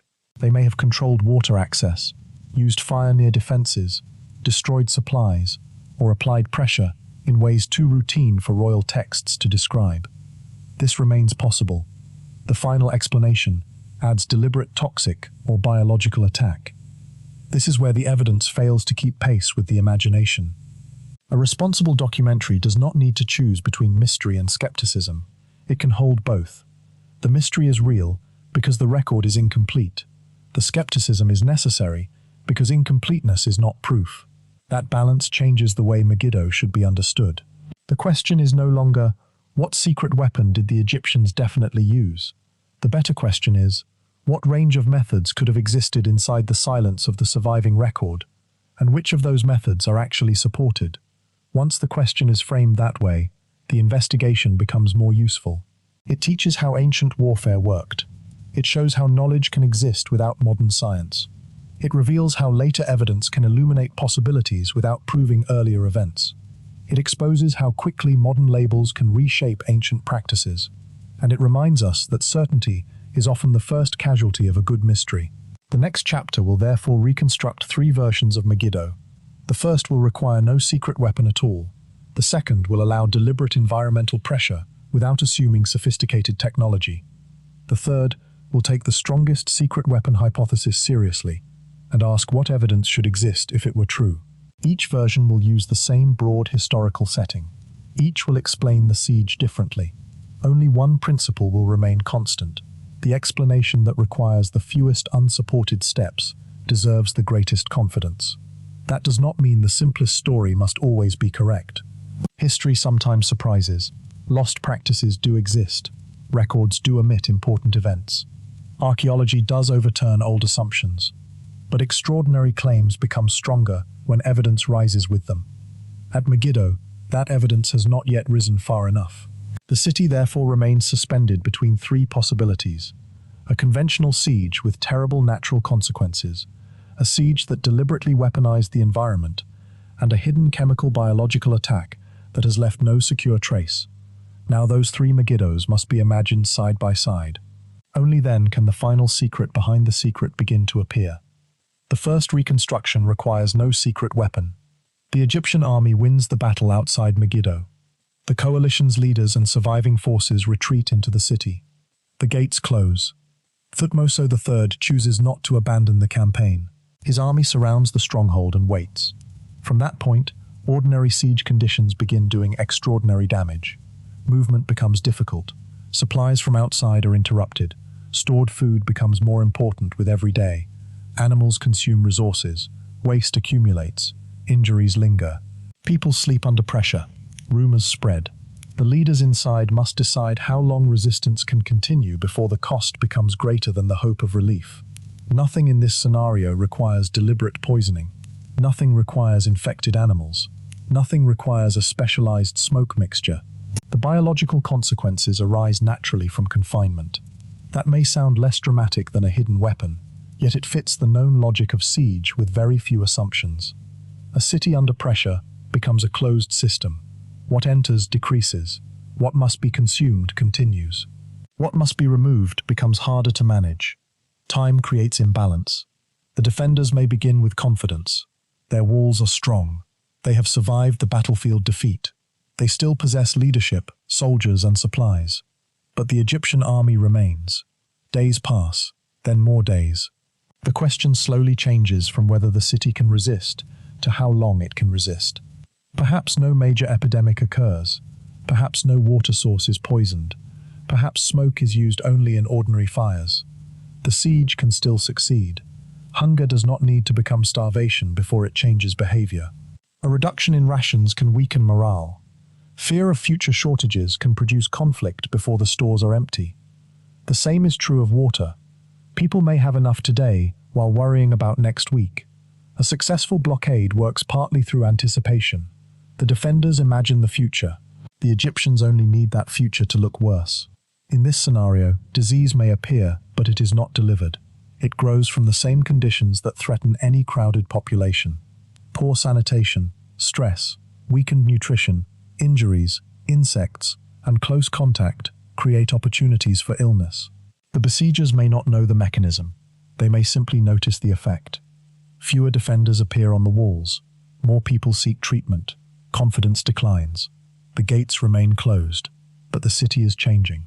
This is where the phrase biological weapon becomes misleading. Biology is involved. Bodies weaken. Disease may spread. But there is no separate weapon to discover. The siege itself produces the pressure. That idea may be the darkest of the three reconstructions, because it requires no lost knowledge. It requires only persistence. There is also a practical advantage to this explanation. A conventional siege does not risk an unpredictable agent turning against the attackers. Poisoned water can affect the wrong people. Smoke can drift backward. Disease can spread beyond intended targets. Isolation is easier to control. The Egyptians watch roads. They prevent escape. They maintain their positions. They wait for the balance inside the city to shift. Eventually, leaders who once believed the walls would protect them may conclude that the walls are only delaying an outcome they can no longer avoid. Submission becomes a calculation. The city survives, but its resistance ends.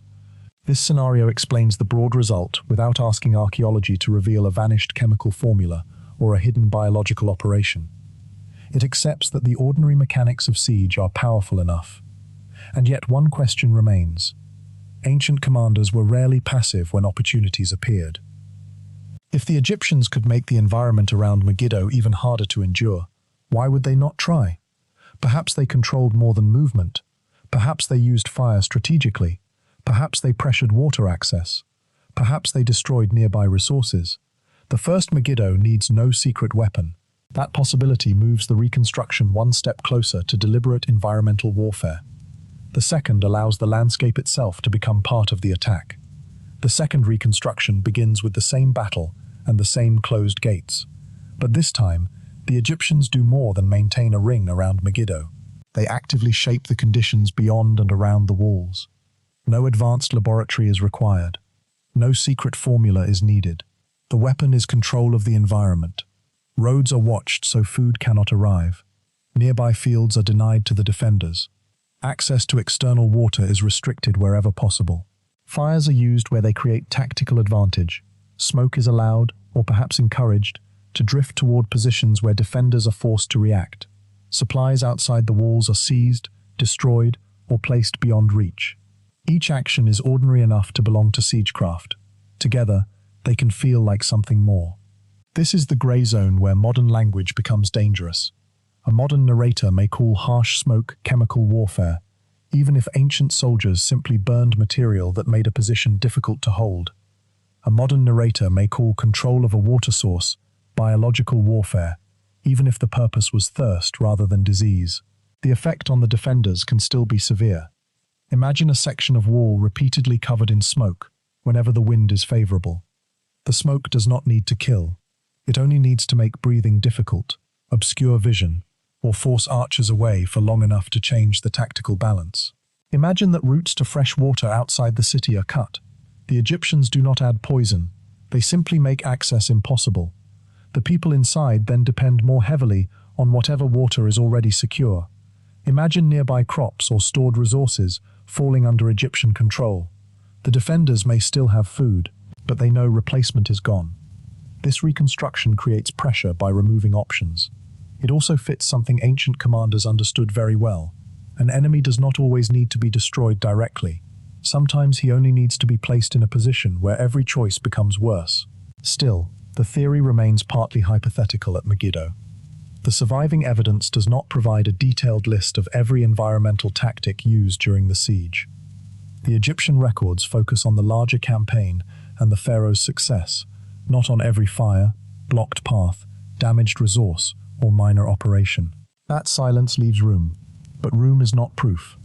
The strongest version of this reconstruction therefore remains modest. Thutmose's army likely used the ordinary advantages available to a besieger. It controlled movement, maintained pressure, and exploited the geography around the city. Fire may have been used in conventional ways. Resources may have been denied. None of this would be surprising. What cannot be responsibly added is certainty that these methods included deliberate toxic compounds or planned disease transmission. The environmental warfare scenario is attractive because it explains how later legends might grow. A smoky siege becomes a gas attack. A blocked spring becomes a poisoned well. An outbreak caused by confinement becomes an intentional epidemic.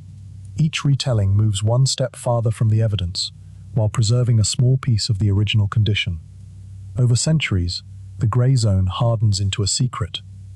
This is how ordinary methods can become forbidden knowledge. The ancient participants may have seen no mystery at all. To them, controlling roads, water, food, and fire was simply war. The mystery appears later, when modern categories are placed over ancient actions. Yet there is still a final possibility. Suppose the strongest version of the title is true. Suppose the Egyptians did deliberately prepare harmful fumes, contaminate a critical resource, or introduce diseased material with the intention of weakening Megiddo. What would that require? It would require knowledge, preparation, opportunity, delivery, and some reason the evidence disappeared. The third reconstruction must therefore be tested more harshly than the first two, because the more secret the weapon becomes, the more visible its supporting evidence should have to be before history accepts it. The third reconstruction takes the title literally. Somewhere in the Egyptian camp, knowledge exists that is not described in the surviving record. Perhaps soldiers or specialists know that certain burning materials produce unusually harsh fumes. Perhaps someone understands that fouling a source can make people sick. Perhaps disease itself is recognized as something that can be carried toward an enemy. The method is chosen deliberately. The goal is not merely hunger, thirst, or fear. The goal is to weaken the population through a harmful substance or contagious agent. This is the secret weapon hypothesis in its strongest form. It is also the version that carries the heaviest burden of proof. A deliberate toxic smoke operation would require more than fire. The attackers would need suitable materials, enough quantity to matter, favorable conditions, and a delivery point where fumes could reach defenders without dispersing harmlessly. A deliberate poisoning operation would require access to a vulnerable source and knowledge that the chosen material could cause harm. The attackers would also need confidence that their own forces would not later depend on the same resource. A deliberate biological attack would be harder still. It would require recognition that illness could be transmitted through a chosen carrier, along with a method of introducing that carrier without losing control of the danger. None of these acts is physically unimaginable in the ancient world. That is important. The theory should not be rejected merely because Bronze Age people lacked modern scientific language. Practical knowledge can exist without formal explanation, but physical possibility is only the beginning. If the Egyptians possessed a specialized method effective enough to influence an important siege, historians would ask whether traces of that method appear elsewhere. Was it used again? Did neighboring powers describe it? Did military traditions preserve it? Did archaeological contexts reveal unusual patterns? The surviving evidence does not provide that chain. The comparison with Dura Europos shows that deliberate toxic fumes were possible in a much later ancient siege, especially in a confined underground setting. It does not demonstrate the same practice at Megiddo. The Hittite plague theory suggests that some Bronze Age societies may have understood contagion well enough to inspire deliberate manipulation. It remains debated and belongs to a later, separate context. Neither comparison reaches Megiddo directly. That leaves the strongest hypothesis dependent on silence. Perhaps the method was secret. Perhaps the records omitted it. Perhaps the residues vanished. Perhaps later users of the site disturbed the evidence. Each explanation is possible. Together, however, they create a problem. The theory survives only by adding assumptions every time evidence is missing. That does not make it false. It makes it weak. The final twist is therefore uncomfortable. The secret weapon version is the most cinematic reconstruction. It is also the least securely demonstrated. The first scenario needs only siege. The second needs siege plus deliberate environmental pressure. The third needs undocumented specialized knowledge, intentional delivery, successful effect, and the disappearance of clear traces. The difference between those explanations is not imagination. It is evidentiary cost. Those images are powerful. They are not proof. The responsible conclusion is not that such methods were impossible. It is that the current evidence does not justify saying they were used at Megiddo as fact. And that conclusion changes the central question. The documentary began by asking what secret chemical or biological weapon was used. It now asks why the search for one feels so compelling. Perhaps modern audiences expect ancient mysteries to end with lost technology. Perhaps ordinary human suffering feels too simple. Perhaps a hidden weapon gives shape to events that were actually produced by hundreds of small pressures. Megiddo may still hold many unknown details today. Future archaeology could change parts of the picture. A new inscription could surprise historians. A securely dated discovery could force old assumptions to be reconsidered. But until that happens, the strongest claim must remain the weakest conclusion. The final chapter returns to the city after the siege. The smoke clears, the roads reopen, the armies move on, and what remains is not a secret formula, but a deeper lesson about how history remembers power, how mysteries are created, and how easily the unknown becomes mistaken for the hidden. When the siege finally ended, Megiddo did not vanish. That may be the most important image to hold at the beginning of the final chapter. The walls that had protected the coalition remained part of a living city. The roads that had become military boundaries returned to carrying people and goods. The Egyptian army did not need to erase Megiddo from the landscape. It needed to bring the city back inside the system of power Thutmose III was building across the region. Victory, in that sense, was larger than the battlefield. The battle outside Megiddo had broken the coalition's immediate military strength. The siege had broken the resistance that survived behind the walls. What followed was political control. This is why the campaign mattered so deeply to the Egyptian royal story. Thutmose had not simply defeated enemies in one morning of fighting. He had demonstrated that rebellion could be pursued, contained, and forced into submission. The sequence is more important than any single dramatic moment. First came movement, then the risky road, then the battle, then the failure to prevent every leader from reaching the city, then the siege, then the waiting, then surrender. A chain of decisions produced the result. That chain may be the real secret of Megiddo.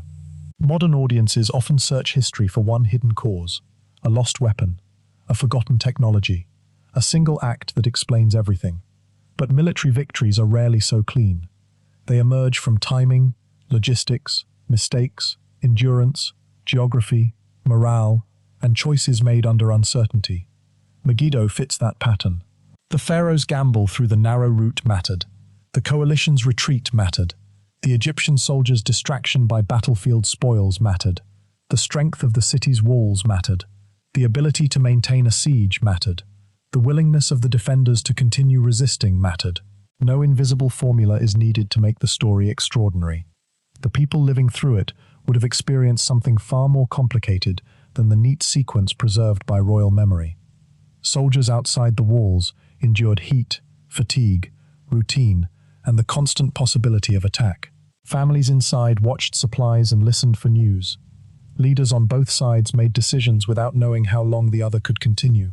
Eventually the balance changed. The city submitted at last. Egyptian power expanded, and life moved forward over the place where the crisis had unfolded. This is another reason the archaeological mystery is difficult. Megiddo continued to be occupied and altered. New generations built over older spaces. Political systems changed. Later conflicts left their own marks. The site became a layered record, rather than a sealed battlefield. The siege disappeared into that depth. Only fragments remained visible. The royal inscriptions preserved one kind of memory. The mound preserved another. Neither preserved every cough, every ration, every smoky fire, every rumor, or every private decision made before the gates opened. Perhaps an unusual tactic vanished inside that silence. Perhaps not. What can be seen more clearly is the structure of conquest. Thutmose did not need to destroy Megiddo to win. He needed to control what Megiddo represented. A strategic city returned to Egyptian influence. A rebellious coalition lost its center. Other rulers watching the outcome received a message. Resistance could be expensive. The final victory was therefore not a mysterious flash of forbidden knowledge. It was the result of pressure applied in sequence. And that is why the end of the siege should be imagined quietly. Not as a single explosion. Not as poison suddenly taking effect. Not as a hidden weapon revealed. But as a moment when people behind the walls concluded that the future offered fewer choices than the present. The gates opened because the balance had finally changed, and once they did, the mystery moved from the battlefield into memory. From that point onward, the question was no longer only what happened at Megiddo. It was what later generations would believe had happened there.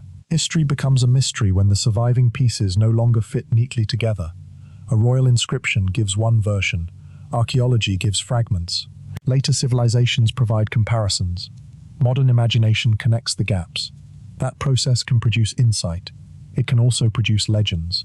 The story of secret chemical or biological warfare at Megiddo shows exactly how the transformation can happen. First, there is a real ancient siege. Then comes the reasonable observation that sieges create smoke, hunger, contaminated environments, disease risk, and psychological pressure. Next comes evidence from other times and places, showing that ancient people sometimes used toxic fumes deliberately or may have tried to exploit disease. Finally, the separate pieces are pushed together. The possibility becomes a method. The method becomes a secret. The secret becomes a fact. By the time the story reaches a modern audience, the uncertainty has disappeared. This is how forbidden knowledge is often manufactured. Not always through deliberate deception, sometimes through repetition. A dramatic claim is easier to remember than a careful qualification. A title saying, "Ancient armies may have used environmental pressure," does not produce the same curiosity as a title promising a lost biological weapon. The human mind prefers sharp edges. History rarely provides them. Megiddo therefore becomes a useful lesson in how mystery should be handled. There is nothing wrong with asking whether toxic smoke was possible. There is nothing wrong with asking whether water could have been contaminated. There is nothing wrong with comparing Megiddo with later evidence of unconventional warfare. The problem begins only when the question mark is removed. A possibility can guide research. It cannot replace evidence.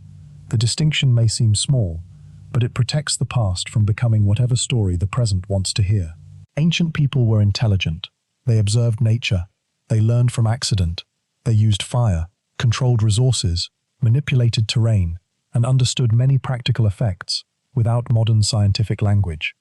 Respecting their intelligence does not require inventing technologies they have not been shown to possess. The mystery remains powerful without certainty. Perhaps an Egyptian soldier noticed that one fuel produced harsher smoke. Perhaps a commander ordered access to a resource blocked because he knew sickness would follow. Perhaps illness spread inside Megiddo and became part of the pressure that ended resistance. All of these are imaginable. None is securely established as the hidden cause of the siege. That boundary between imagination and evidence is not empty. It contains the part of history that may never be recovered. The missing conversations, the minor tactics, the fears that were never written. The decisions considered too ordinary for kings to record. This is where mystery belongs. Not in pretending that the unknown is already known, but in standing at the edge of the surviving record and admitting how much has been lost. Sometimes that answer feels unsatisfying. "We do not know" can sound weaker than a revelation. In reality, it may be the most honest discovery available. Because once uncertainty is accepted, the questions become better.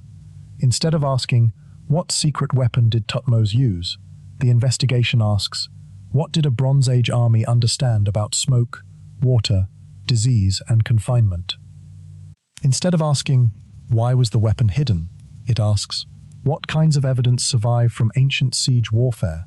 Instead of forcing Megiddo into a modern category, it asks how ancient people themselves experienced the boundary between environment and weapon. Those questions do not close the mystery. They deepen it. The mound still contains layers not fully understood. The texts still carry the voice of victory more clearly than the voices of the defeated. The silence remains. The unknown deserves curiosity, but it also deserves disciplined restraint. But silence is not a confession. It is an invitation to be careful. And as the story returns one last time to Megiddo at night, the final answer can now be given without destroying the mystery that brought us there. So was secret chemical or biological warfare used during the siege of ancient Megiddo? The most responsible answer is simple. There is no direct evidence, in the surviving record examined for this documentary, that Thutmose III deployed a deliberate secret chemical or biological weapon against the city. That does not mean the siege was gentle. It does not mean the environment played no role. And it does not mean ancient soldiers were incapable of exploiting smoke, water, disease, or fear in practical ways. It means the strongest claim goes beyond what the evidence can currently support. The documented story remains remarkable on its own. An Egyptian pharaoh marched north to confront a coalition. He chose a dangerous route that could have ended the campaign before the battle began. He reached the plain. He won the confrontation. His enemies escaped into a fortified city. The gates closed. The war became a siege. From that moment, ordinary pressures could have become devastating.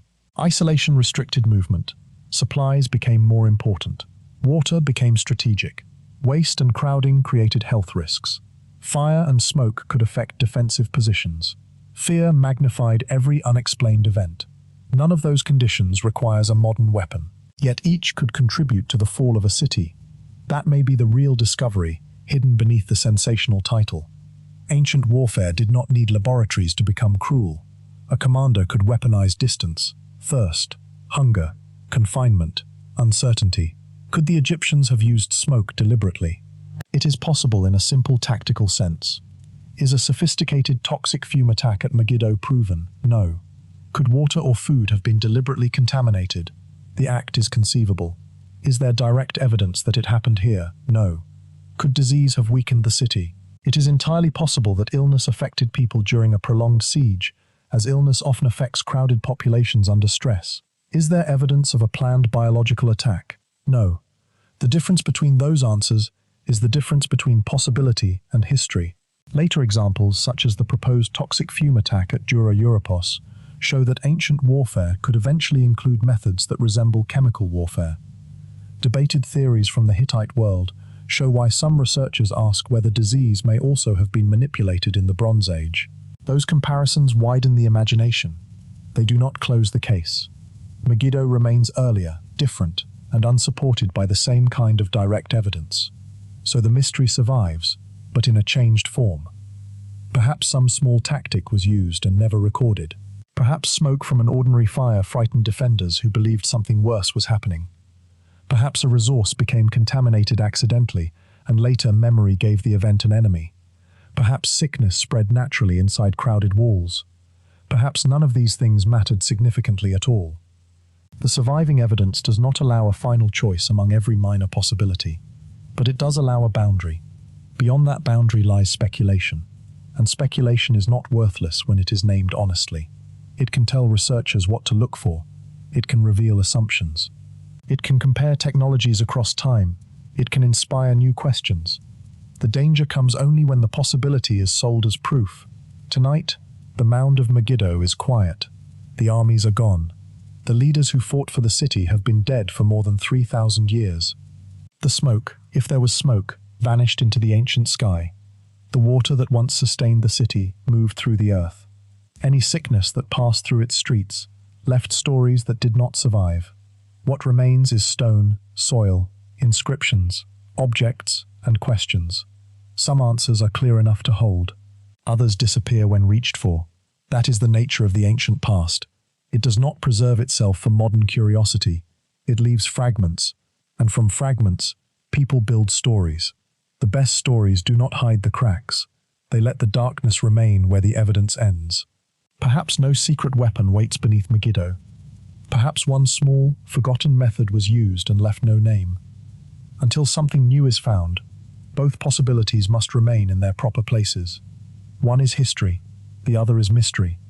And Megiddo, after all these centuries, still keeps enough silence for both.